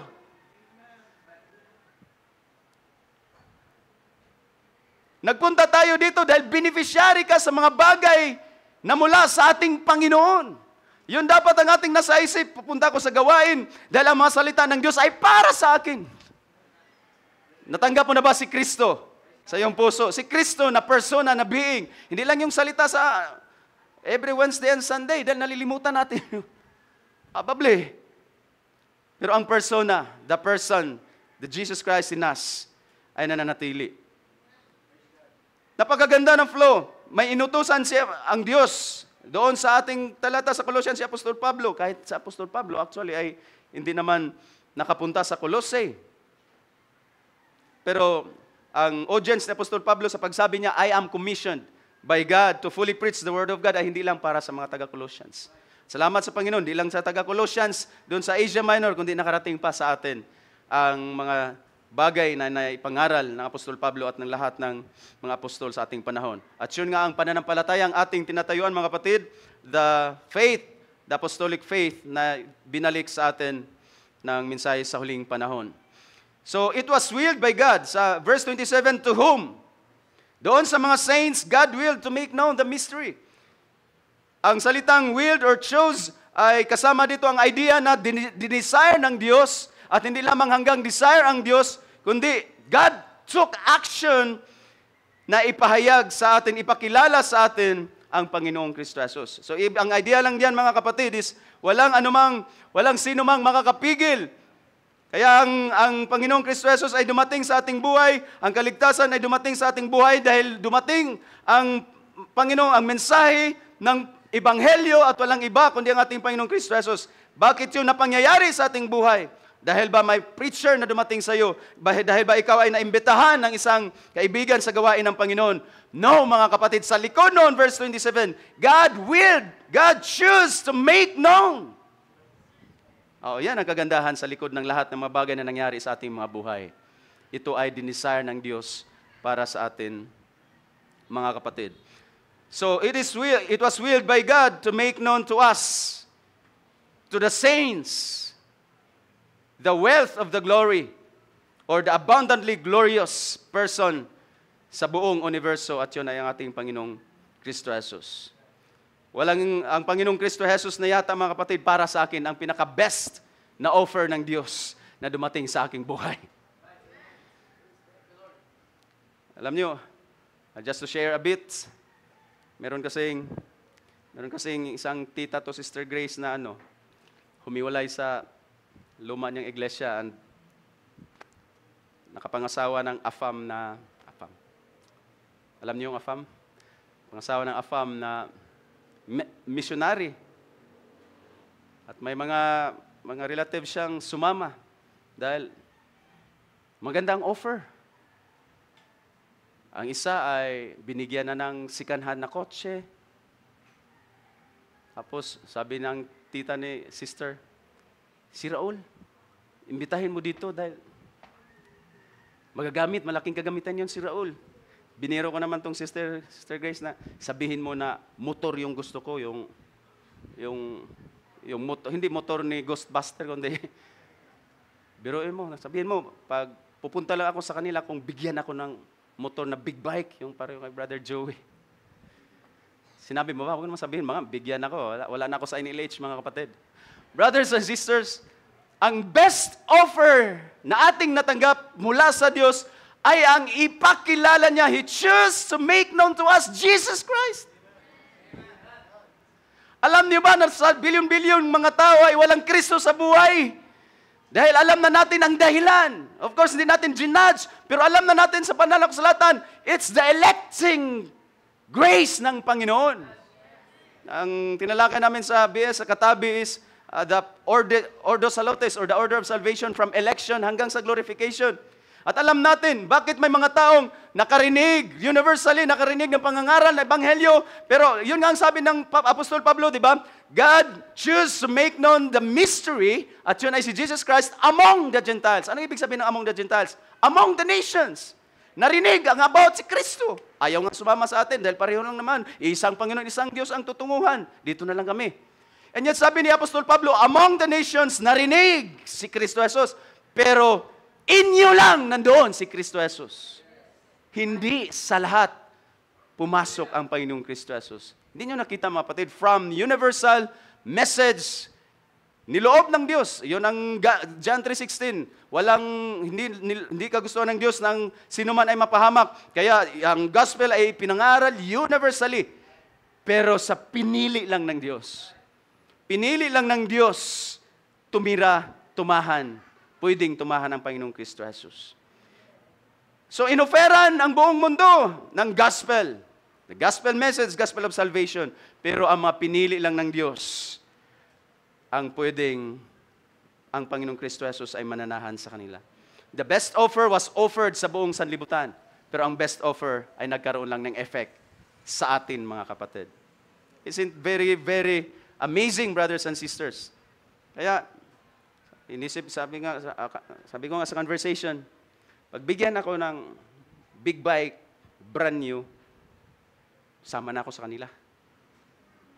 Pag hindi nyo na ako makita, mga kapatid, may motor na ako niyan. Sabi ko, isaw na to Pagpalit na ang birthright dahil sa isang motor. Dahil gano'n nangyari. Sabi ni, pinsan ko rin kasi yun, sabi ni Mana, si Raul, invite ko. Tapos, may mga tito na ka Sister Grace na sumama dahil binigyan na nga ng kung ano-ano. Inisip ko naman, sige, sabihin mo si Mana na si ate na big bike motor sa akin, brand new. Tapos, sama na ako sa kanila. Pwede na ako mag-extra doon. Brothers and sisters, hindi tayo maging isaw. Natanggap natin ang ating Panginoon. Siya ang best offer ng Diyos sa ating buhay. Above all silver and gold, wala nang hihigit pa nung natanggap natin at tumira mismo ang Panginoong Kristo Jesus sa atin. Hindi lang narinig natin dahil the whole world hears about Jesus. Pero hindi sa lahat tumira si Jesus. Yan ang punto ni Apostol Pablo, Christ in you. Hindi lang Christ among the nations, kundi Christ in us. The abundantly glorious Jesus Christ is living in us, the hope of glory. Maraming nakakarinig kay Kristo Jesus pero walang pag-asa. Maraming nakakarinig sa Panginoong Kristo Jesus pero hindi nila alam na may kaluwalhatian. Hindi nila alam saan hugutin ang pag-asa kung sila ay nasa circumstances na hindi kaya. Pero sagana ang atin. Jesus Christ in us is the hope of glory. Jesus Christ is us the power, the peace, the everything. Hallelujah. Glory. Hindi ka lang mohangad sa langit. Yes, like Jesus Christ, He cries out to His Father. Pero the most important thing, don't ever forget, Christ in us. Christ is in us. So how abundantly glorious, gaano ka-abundantly glorious ang Panginoong Kristo Jesus? Let me ask you, si Jesus Christ is in us. Para tayong repository ng isang potent na component ng isang bomb. Dahil si Kristo na nasa atin na hindi basta-bastang persona. You get that, mga kapatid? Kaya nga mga Kristiyano, nalalalamya-lamya, iiyak ka kung ano-ano nang naisip. Of course, it's not a bad thing to ask the Lord, why? Bakit nangyari ito sa akin, Panginoon? Bakit ganito? Naglilingkod naman kami ng tapat. Nagsisimba ng every Wednesday, Sunday. Pero halos ganito pa rin ang struggle namin, Panginoon. It's not a bad thing to ask.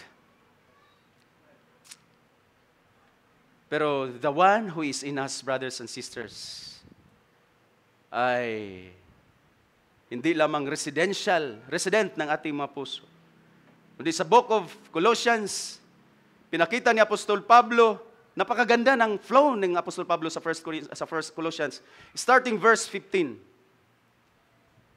Pinakita ni Apostol Pablo, ipinakita niya na ang si Kristong nananahan ngayon sa atin. He starts sa verse 15, gaano ka abundantly glorious, gaano kadakila, gaano kayaman sa kaluwalhatian, gaano ka malwalhati si Kristo na nasa atin. Ang point lang kasi ni Apostol Pablo sa mga taga-Colossae, maybe maliban sa attacks ng mga doktrina siguro dahil nga nag-collapse na ang kanilang trade, ang mga tao doon ay nag-struggle economically.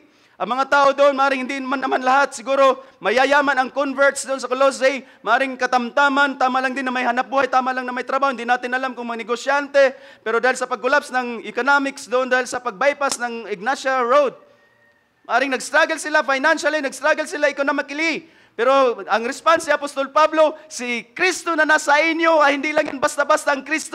Ipinakita ni Apostol Pablo how glorious, how great Jesus Christ na nasa inyo, nasa atin mga kapatid. Una, It is shown in the supremacy of Jesus Christ. Sino si Jesus Christ? Ayon sa latag ni Apostol Pablo. Starting verse 15, He is the image of the invisible God, the firstborn of all creation. Verse 16, For by Him all things were created, both in heavens and on earth, visible and invisible, whether thrones or dominions or rulers or authorities, all things have been created through Him and for Him. What's the point? Si Kristo na nasa atin, mga kapatid, ay ang maglilika ng langit at lupa. Gaano ka-glorious si Jesus Christ? Super glorious dahil siya ang creator ng langit at lupa. Kahit pa walang lumitaw na bigas sa iyong harapan, hindi nagbago na si Kristong nasa iyo ay ang manlilikha ng langit at lupa. Yan ang thought ni Apostol Pablo. Ang cosmic Christ. Nag-start si Apostol Pablo mula sa langit. Sino si Kristo? Creator of heaven and earth, of visible and invisible, whether thrones or dominions or rulers or authorities. At si Kristo na yan ay nagiging geographical, lumitaw sa Israel. At si Kristo na yan napako, namatay, nabuhay. At ang Kristo na yan tumira sa iyo ngayon. And the same Christ is the same creator of heaven and earth. But why, mga Kristiyano, hallelujah, sa mga circumstances na dumating sa atin, parang si Kristo na set aside, parang si Kristo hindi ang pinakamakapangyarihan sa lahat sa ating mga buhay by our actions. O ibalik natin ang gloriousness ni Kristo sa ating mga puso at mga buhay, mga kapatid. So how glorious is Jesus Christ? Nasa atin ngayon. Hindi ko nakausapin taga-Colossae, wala na sila. They are now dead in Christ. Pero sa atin ngayon, gaano ka-glorious, abundantly glorious si Kristo. Super, because Christ in you, the hope of glory, ay walang iba kundi ang creator of heaven and earth. Hindi siya second God, mga kapatid. Hindi siya created being, hindi siya tao lamang na kagaya ng CNI. Si Kristo na nasa atin ay ang manlilikha ng langit at lupa, lahat ng thrones and dominions and authorities, visible and invisible, ay kanyang nilikha para sa Kanya, sa pamamagitan niya at para sa Kanya. Gaano ka-glorious? Super glorious. Ang nananahan sa atin na Kristo ay ang tagapaglikha ng langit at lupa. Verse 17, He is before all things, and in Him all things together, hold together. Si Kristo na nasa atin at nananahan ngayon sa iyo, kapatid ko. Una, He is before all things. Dalawang bagay ang pwede nating tingnan. He comes before everything. He is before all things in time. Sa panahon, according dito sa banal na kasulatan, according to John, in Him, in the beginning was the Word was with God, and the Word was God. At sa kasunod mga verses, walang anumang nilikha na lumitaw ng di dahil sa salita ng Diyos. Alam natin, ang salita ng Diyos na yun ay walang iba kundi ang ating Panginoong Kristo Jesus. He is before all things in time. Bago nagsilitawan ang lahat ng mga nilikha, mga kapatid, supreme ang Panginoong Kristo Jesus dahil siya ang nauna bago nagsilitawan ang lahat ng bagay na nilikha. Dahil lumitaw lamang sila noong sila'y nilikha na ng Panginoong Kristo Jesus. Yan ang punto ni Apostol Pablo. He is before all things. Una, He is before all things in time. Pangalawa, He is before all things in worth.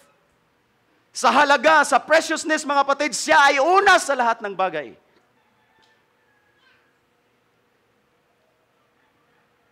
Siya ay higit na mahalaga kaysa lahat ng bagay na nag-exist. Siya ay higit na mahalaga kaysa lahat ng bagay na ating tinatanggap. Siya ay higit na mahalaga kaysa ating mga bagay na ating pinapangarap. Siya ay higit na mahalaga sa anumang bagay, kayamanan na meron sa lupa. Siya ay higit na mahalaga kaysa ating pamilya, asawa at mga anak. Si Jesus Christ is before all things in worth. Huwag nyo namang i-degrade ang Panginoong Kristo Jesus sa mababa at sa labas sa Kanyang kadakilaan sa ating mga buhay, mga kapatid.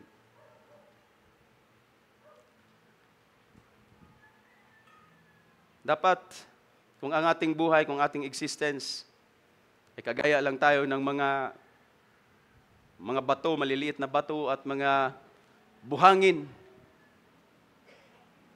Dapat si Kristo, yaong vessel na pinagsisidlan ng mga bato at buhangin.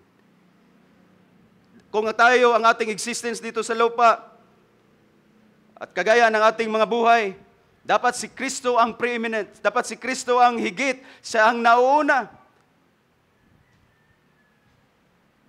Hindi naman ibig sabihin na He is before all things Hindi na mahalaga ang iba't ibang ginagawa natin sa pang-araw-araw. Dapat kung ang lahat ng bagay ay para kay Kristo, ginagawa mo yun na ang sentro ay si Kristo. Panginoon, magtatrabaho ko, I am a mother. Hindi madali ang magiging ina. Hindi madali ang maghanap buhay. Pero ang aking paghanap buhay, hindi labas kay Kristo. Ang iyong pagiging ina ay hindi labas kay Kristo. Ang iyong pagninegosyo ay hindi labas kay Kristo. Ang iyong pangarap ay hindi labas kay Kristo. Sentro si Kristo. He is before all things sa ating mga buhay, mga kapatid. Yan ang supremacy ni Jesus Christ dapat sa atin. Hindi lamang siya supreme sa kalangitan dahil siya ang manilika. Supreme siya sa lahat ng bagay na meron tayo sa ating mga buhay. Gaano ka-glorious si Jesus Christ? He is inherently glorious. And yet, sometimes, ginagawa nating nasa background ang Panginoong Kristo Jesus. Imbes na acknowledge Him in all your ways, lean not on your own understanding, saka na Panginoon, pag magtagumpay ako, saka ko i-ascribe sa iyo ang lahat ng kaluwalhatian. Pag pumalpak. You know, before anything else, Christ is before all things. In worth, in value, in preciousness. Kung ipagpalit mo ang lahat ng mga bagay sa lupa ng higit kay Kristo, mga kapatid, hindi na tama ang supremacy ng Panginoong Kristo sa ating mga buhay. So, Jesus Christ is supreme in heaven and earth. At supreme siya sa ating mga buhay, mga kapatid. Of course, He is also the head of the body, the church. Hindi lamang sa iglesia ng Colossians, siya ang head ng iglesyang ito na tinayo ng Panginoon sa dakong ito. Wherever the head goes, the body goes. Kung saan tutungo ang ulo ng iglesia, doon din ang kanyang katawan. Hindi tayo merong sariling kagustuhan, hindi tayo merong sariling lakad. Kung meron totoong connected tayo sa ating ulo, mga kapatid, then wherever the body goes, whatever the head goes, whatever the head says, since we are the body, we go and we listen. Yan ang supremacy ng Panginoong Kristo Jesus. How abundantly glorious ang Panginoon. He is the supreme being, He is the supreme creator, He is the supreme sustainer of all things. Ano ang kasunod na sabi doon sa bago ang head of the body pala? Through Him and by Him, all things hold together.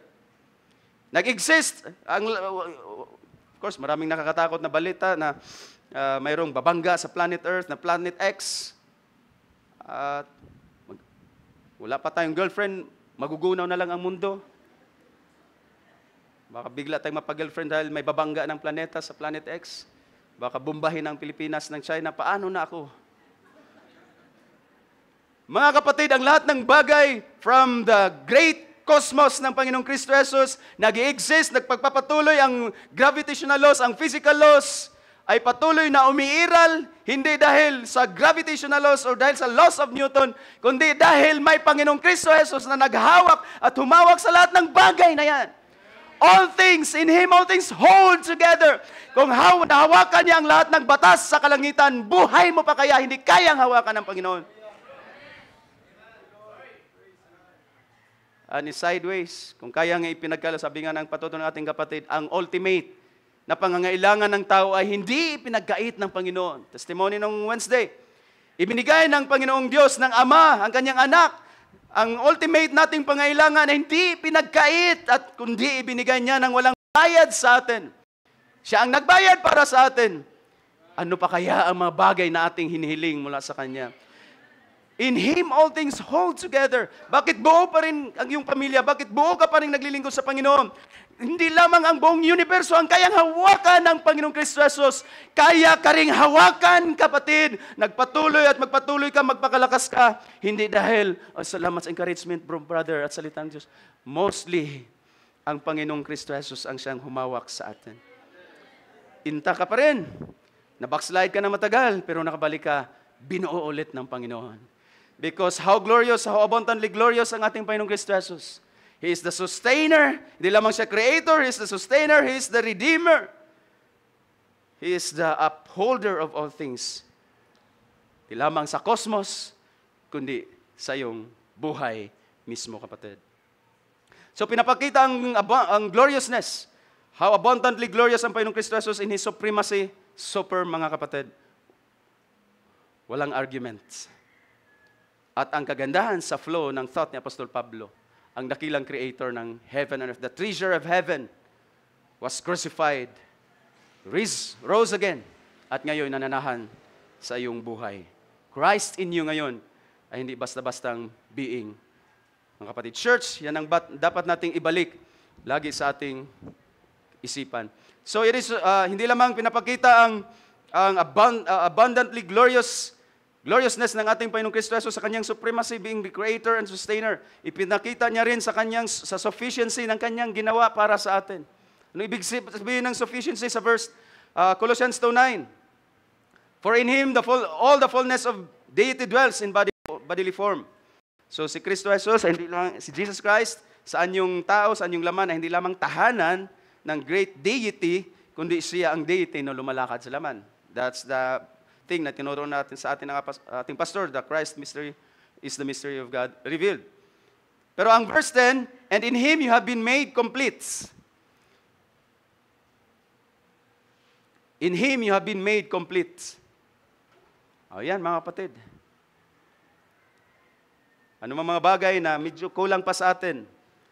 Ang mga bagay na may kakulangan sa atin, mayroon pang ang Panginoong Kristo Jesus ang pupuno, mga kapatid. Hindi lamang sa, out muna tayo sa mga pang-araw-araw na naman ng pangailangan. Lagi na lang natin, Christ is the answer sa mga needs ko sa araw-araw. Pero tingnan natin kung i-relate natin ulit doon sa, to present every man complete and mature. So ang Panginoong Kristo Jesus ay siyang dahilan upang aabot tayo sa maturity, sa completion, sa perfection, mga kapatid. At yun ang sabi ng banal na sulat, He is sufficient to bring us to maturity.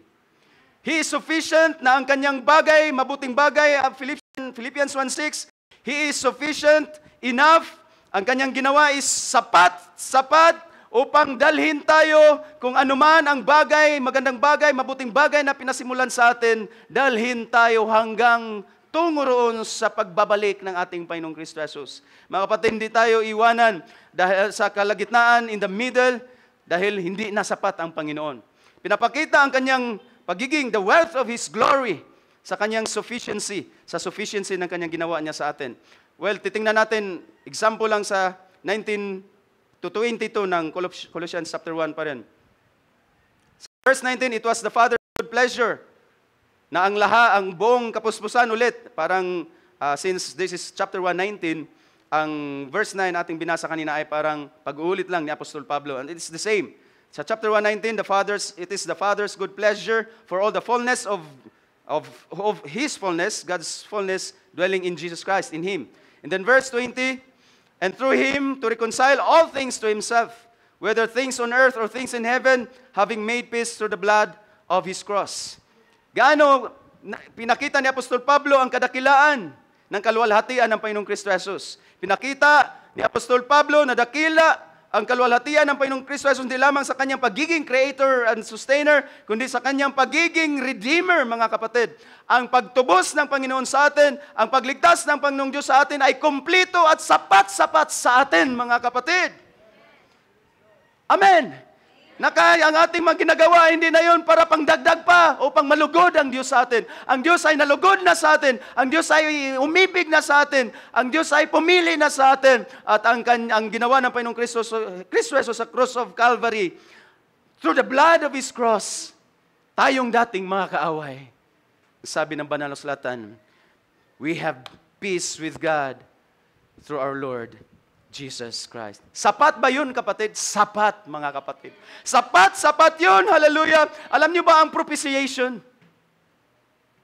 Propitiation means pampalubag-loob. Translate ko lang sa Tagalog. Pero propitiation means doon sa cross ng Kalbaryo. Ito yung sitwasyon. Nasa harap ng Diyos ang kanyang bugtong anak na bayubay sa cross ng Kalbaryo. Propitiation means ang sacrifice ng Panginoong Kristo Jesus ay super sapat sa harapan ng Diyos. To the point na tayo magkaaway ng Diyos ay kanyang nireconcile back to Himself. Walang kulang sa sacrifice ng bugtong na anak ng Diyos sa kanyang harapan. That's propitiation. At alam niyo ba ang kasunod niyan at benefit niyan sa atin? Expiation. Alam niyo ba ang expiation? Kung sa harapan ng Diyos ang kanyang bugtong na anak ay nakapag-satisfy sa justice at anger ng Diyos. Ibig sabihin, si Jesus Christ habang nakabayubay sa krus ng Kalbaryo hanggang sa nalagutan ng hininga, ang sacrifice na yon is so sufficient na ang lahat ng package ng pagliligtas at pagtutubos ng Diyos para sa atin ay ibinigay. Salvation, redemption, justification, sanctification, reconciliation. Sapat ang sacrifice ni Jesus Christ. And then, what is expiation? Dahil sapat ang sacrifice at kamatayan ng Panginoong Kristo Jesus sa atin, expiation means, ano ibig sabihin ng ex? Hindi yung ex mo. Ex means exits, out. So dahil nalugod, nasatisfy ang Diyos sa kanyang bugtong na anak doon sa cross ng Kalbaryo, ang ating pagkakasala ay inexit ng Panginoong Kristo Jesus. That's from propitiation. Nalugod ang Diyos sa kanyang bugtong anak. Dahil sa kaluguran niya sa kanyang bugtong anak, ang lahat ng ating pagkakasala ay kanyang inexpiate. Nalubag, we have at peace. Sufficient ang Panginoong Kristo Jesus, mga kapatid. Hallelujah. Si Kristo na nasa atin, supreme, abundantly glorious, dahil ang lahat ng ginawa niya sa krus ng Kalbaryo para sa atin ay sapat. Wala ka nang hahanap-hanap pa, wala ka nang magawa pa sa harapan ng Diyos para mag-gain mo ang pleasure ng Diyos. God was so pleased sa kanyang bugtong na anak. And that's why God was so pleased to expiate our sins, to exit our sins. Total. At yan ang sabi sa verse 21. Same chapter, ng chapter 1. And although you were previously alienated and hostile in attitude. Ganyan tayo sa harapan ng Diyos, mga kapatid, before the cross. Before redemption. Tayo'y mga nahiwalay mula sa Diyos. Hostile ang attitude. Saan? Laban sa Diyos. Wala tayong pakialam sa Diyos. Kayo na lang mag-praise the Lord, hallelujah dyan. Wala akong pake. Ganyan ang ating mga attitude. Engaged in evil deeds. Verse 22. Yet He has now reconciled you in His body of flesh through death, in order to present you before Him holy and blameless and beyond reproach, mga kapatid. Ma-attain ang holiness, blamelessness, and beyond reproach na purpose ng Diyos. Paano ma-attain? Dahil sa lahat ng pagiging mabuti natin, pag-atin, kompleto, wala akong absent sa gawain, no? Ma-attain ang purpose ng Diyos na to present us before Him, holy and blameless and beyond reproach. Bakit? Dahil ang namatay sa krus ng Kalbaryo para sa atin is sufficient for God to present us holy, blameless, and beyond reproach sa Kanyang harapan. Yan ang tingin ng Diyos sa atin, mga kapatid. Nung sumigaw ang Panginoong Kristo Jesus, paid in full. It is finished. Means, ang lahat ng ginawa ng Panginoong Kristo Jesus sa krus ng Kalbaryo is sufficient enough. Gaano kadakila ang Panginoong Kristo Jesus, mga kapatid? Hindi lang siya the supreme creator and restorer. He is the restorer and redeemer. At sapat-sapat ang ginawa ng Diyos, ng Panginoong Kristo Jesus para sa atin. Thanks be to God, sabi ni Apostol Pablo, blessed be the God and Father of Jesus Christ who has blessed us with every spiritual blessing. Bakit? Ipinuhos ng Diyos. Bakit we are blessed beyond measure? Because sufficient sa harapan ng Diyos ang ginawa ng bugtong na anak para sa atin. Oh, glory, glory to Jesus Christ. Yan si Kristo na nasa atin. That's the Christ in us. Oh, hallelujah.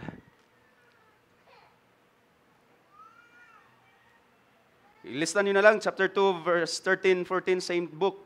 And when you were dead in your wrongdoings and uncircumcision of your flesh. Colossians 2, 13 to 14. You were dead, we were dead, patay tayo sa ating mga pagkakamalit, pagkakasala, wrongdoings, and uncircumcision of our flesh, meaning ang ating old nature. He made you alive together with Him, having forgiven us all our wrongdoings. Forgiven what? All our wrongdoings. Pinatawad tayo sa lahat ng ating mga wrongdoings. Can we say amen? Can we say praise the Lord? Having canceled the certificate of debt. Partially canceled? No, fully canceled. The certificate of debt consisting of the decrees against us, which was hostile to us, the law that judged us, at ang law na nag-condemn sa atin ay inalis ng Diyos. He has taken it out of the way, having nailed it to the cross. I believe, mga kapatid, ang kanyang pag-cancel sa certificate ng ating mga pagkautang dahil sa ating mga kakagsala ay fully paid. Yan ang sigaw ng Panginoon. Nung sumigaw sa iya, paid in full. Ito yung sinabi ngayon ni Apostol Pablo. Nung sumigaw ang Panginoong Kristo Jesus, paid in full. Ibig sabihin, lahat ng ating certificate of debt ay kinansel ng Panginoong Kristo Jesus. And it was so sufficient, mga kapatid.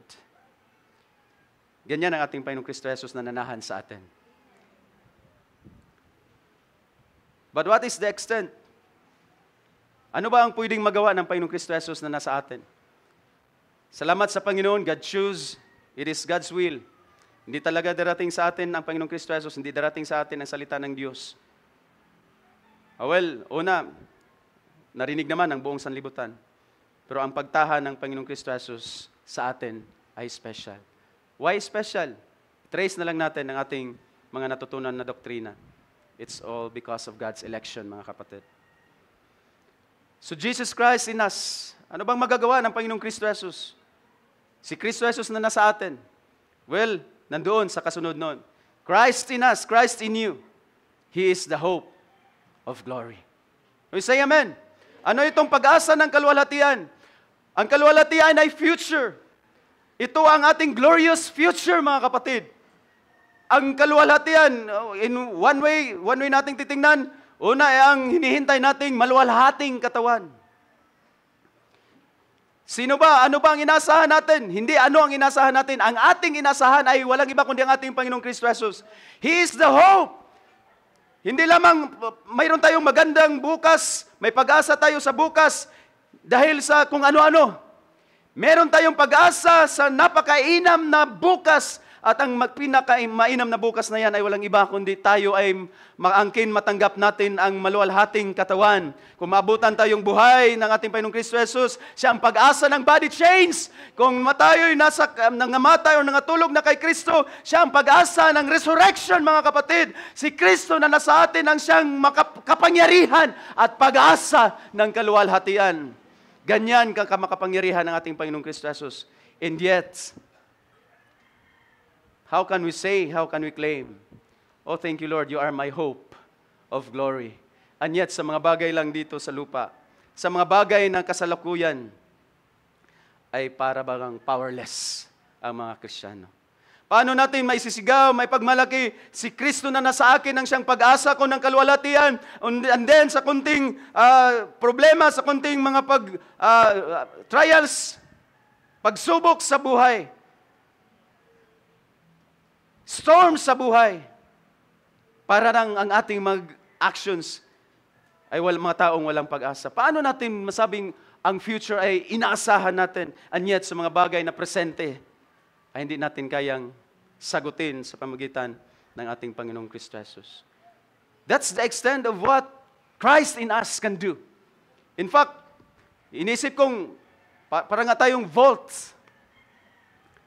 O mga mayayaman sa lupa ay mga vault para sa kanilang yaman.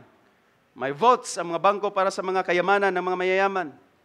Isipin mo, kapatid, na ang bawat isa, ikaw ay isang vault na ang nasa sayo ay walang iba kundi ang omnipotente na Panginoong Kristo Jesus. Imagine ang kasunod niya ni Apostol Pablo na sinabi, siya ang pag-asa ng kaluwalhatian. Kung wala si Kristo sa ating buhay, wala ka talagang pag-asa at wala kang kaluwalhatian na aasahan. Ang mga pinanahanan lamang ni Kristo, at alam natin na si Kristong ito na nasa atin ay walang iba kundi ang Espiritu Santo. At ang mga buhay na tinatahanan ng Espiritu Santo, ang mga katawan na tinatahanan ng Espiritu Santo, mamatay man sa alabok. At ang sabi ni Job, kakainin man ng uod ang katawang ito, pero sa aking katawan, do hindi man niya sinasabing sa glorified body, pero sabi niya sa aking katawan, makikita ko ang aking manunubos. Dahil nakikita ko ang manunubos sa dulo ng mga panahon na buhay. I know my Redeemer lives. And I know that Christ in you, Christ in me, is my hope of resurrection. Christ in me is my hope of body change, mga kapatid. Kung inasahan natin yun, paano pa kaya ang mga bagay na panglupa? Paano pa kaya ang mga bagay na presenting pangailangan?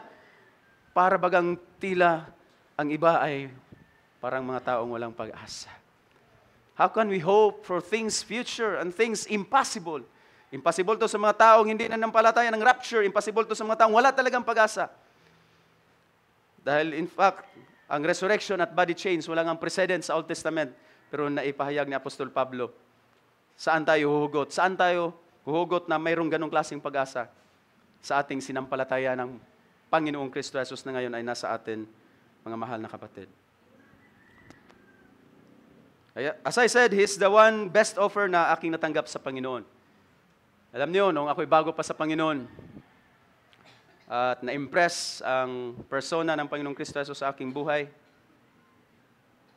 sa sobrang in love ko, basa ng salita ng Panginoon, kung saan yung mga Bible studies, sa lumang church, saan yung Bible studies, sama, hindi lang dahil nagigitara, kundi nung unti-unting na-impress, na-infuse ang gloriousness, ang kaluwalhatian, ang abundantly gloriousness ng Panginoong Kristo Jesus sa aking buhay. Sabi ko, Panginoon, kung ako'y payayamanin mo, gusto kong yumaman sa'yo. There was a time, sabi ko, Panginoon, kahit noon pa man, gusto ko nang maglingkod sa Panginoon full-time. Maaring yun siguro ang mga bagay na first love ko sa Panginoon. Then sabi ko sa Panginoon, Lord, gusto kong yumaman at yumaman pa. Pero hindi na mga bagay sa mundo at makalupa. Gusto kong yumaman pa at yumaman pa. Yumaman sa iyong persona na nananahan sa akin. Gusto kong yumaman pa, of course, mga kapatid, mayroon tayong tinatawag na fruits of the Holy Spirit. Sabi ko nga doon sa kataas sa Bible study, sa presenting panahon mo ngayon, maaaring hindi pa natin ma-attain ang level ng goodness, ng kindness, ng loving kindness, ng meekness ng Panginoon. Pero we are going there. Yun ang gusto kong yaman na matanggap mula sa Panginoon. If I want to be mayaman, I have to have wealth and riches. I only want Christ Jesus, mga kapatid, sa aking buhay. Hindi lang siya ang pinaka-the best offer na tinanggap ko mula sa Diyos. Siya ang pinaka-best pangarap ko sa buhay. Maangkin ang Panginoong Kristo Jesus. At ang sabi ng awit natin noong, I think, Wednesday, yet not I, but Christ in me. Brothers and sisters, Philippians 3:7-8 ay nagsasabing, gayon man ang mga bagay na sa akin ay naging pakinabang, ay nari kong kalugihan alang-alang kay Kristo. Thankful ako na dumating si Kristo sa aking buhay. It's not because of my own choice. Nakita natin kanina, it's God's will, it's God's choice na ipakilala sa atin ang Panginoong Kristo Jesus. At hindi lang Panginoong Kristo Jesus, sabi ni Apostol Pablo, ang maluwalhati, ang abundantly glorious being na walang ibang aking Panginoong Kristo Jesus. Sabi ni Apostol Pablo, sa sobrang ecstasy na kanyang naranasan at joy na naranasan nung siya'y nakilala or ang si Kristo ay nananahan sa kanya, sabi niya doon sa ating nabasa kanina, gayon pa man, ang mga bagay na sa akin ay naging pakinabang, ay nari kong kalugihan alang-alang kay Kristo. Higit pa roon, ang lahat ng mga bagay ay nari kong kalugihan dahil sa higit na kahalagahan na makilala si Kristo Jesus na Panginoon ko. At alang-alang sa Kanya, itiniis ko ang kalugihan ng lahat ng mga bagay at nari kong basura lamang upang makamit ko si Kristo. Mga kapatid, ang daming pwedeng, sabi nga ng aking nabasa, hindi na tayo pwedeng i-separate pa, i-alienate pa ng kaaway ng diablo mula sa Diyos, mula kay Kristo. Sabi nga ni Apostol Pablo, what shall separate me from the love of God, which is in Christ Jesus? Kagutuman ba? Kapighatian ba? Tabag ba? Nor the heights, nor the depths, nor death. Nothing, no one can separate us from the love of God, which is in Christ Jesus. Ano ba ang gusto nating mas maangkin? Mga pangarap at yaman sa mundo? No, para sa akin mga kapatid, I'd rather have Jesus and more of Jesus. Ngayon pa na malapit nang bumalik ang Panginoon, sabi nga, wala na makapag-separate, hindi na tayo pwedeng malangkat pa, ma-separate pa ng kaaway mula sa Diyos, mula kay Kristo Jesus na nanahan sa atin. Pero kayang-kanyang i-distract niya tayo, mga kapatid, sa ating patutunguhan. Daming distractions. Pero ang ma-experience ko sa araw-araw, knowing kasi dito, hindi lang, sabi ko nga kanina, cognitive, kundi experiential. That's why, paano mo kilala si Kristo? Bakit mo kilala si Kristo? Gaano mo kakilala si Kristo? Kilalang kilala ko si Kristo dahil karanasan ko si Kristo sa araw-araw. Bakit mo karanasan si Kristo araw-araw? Kahit minsan, inisip mong iniwanan ka ng Panginoon. Paano kang iniwanan kung Christ is in you? Baptist ba tayo na pwedeng umalis ang Espiritu Santo sa isang anak ng Diyos? Isip mo lang yun, kapatid, na pinabayaan ka. Guni-guni mo lang yun na pinabayaan ka ng Panginoon. How can you be forsaken ng Panginoong Kristo Jesus when Christ is in you? Ang inasahan mo ng kalwalatian ay siya ring pag-asa, Panginoon. You are my Jehovah Rapha, you are my banner, you are my victory, you are my peace, you are my shalom, you are my everything, and that everything is in you. We are a vault para tayong mga binuong bomba na pumulbo sa nagasakit ay Hiroshima. Because the one who is in you, hindi lang sa malayong distant future, natin inaasahan. Kahit ngayon, mamaya, bukas, siya ang ating inaasahang kalakasan, kapayapaan, kagalakan, provision. Hindi lamang ang ating Panginoong Kristo Jesus para sa future, which is glorious future natin. Kundi ngayon, kapatid, i-unleash mo ang kapangyarihan ng Panginoong Kristo Jesus sa ating buhay. I-unleash natin. Sabi nga ng awit kanina, when the answers aren't enough, nasaan si Jesus? Of course, tumingala ka sa langit pag ikay dumalangin. Pero alam mong si Jesus ay nasa sayo. Speak the word, speak the power of Jesus' name, mga kapatid. Tayo magsitayo at anyanyahan kong bawat isa, hallelujah, na purit, sumamba sa Panginoon. Buhay ang ating Panginoon, hindi lamang sa ating kalagitnaan, hindi lamang sa langit, hindi lamang siya nandoon, mga kapatid, bilang ating, hallelujah, intercessor at great high priest. Remember, Christ is in you. Hindi lamang the hope of glory. Christ is in you, our strength ngayon. Christ is in you, our provision ngayon. Can you believe that, brothers and sisters? Express the power of Jesus' name. Speak the word. Speak the promises of Jesus. Call on Jesus, Lord. You are in me. Kulang na lang, mga kapatid, sabi ng prophet, speak His word.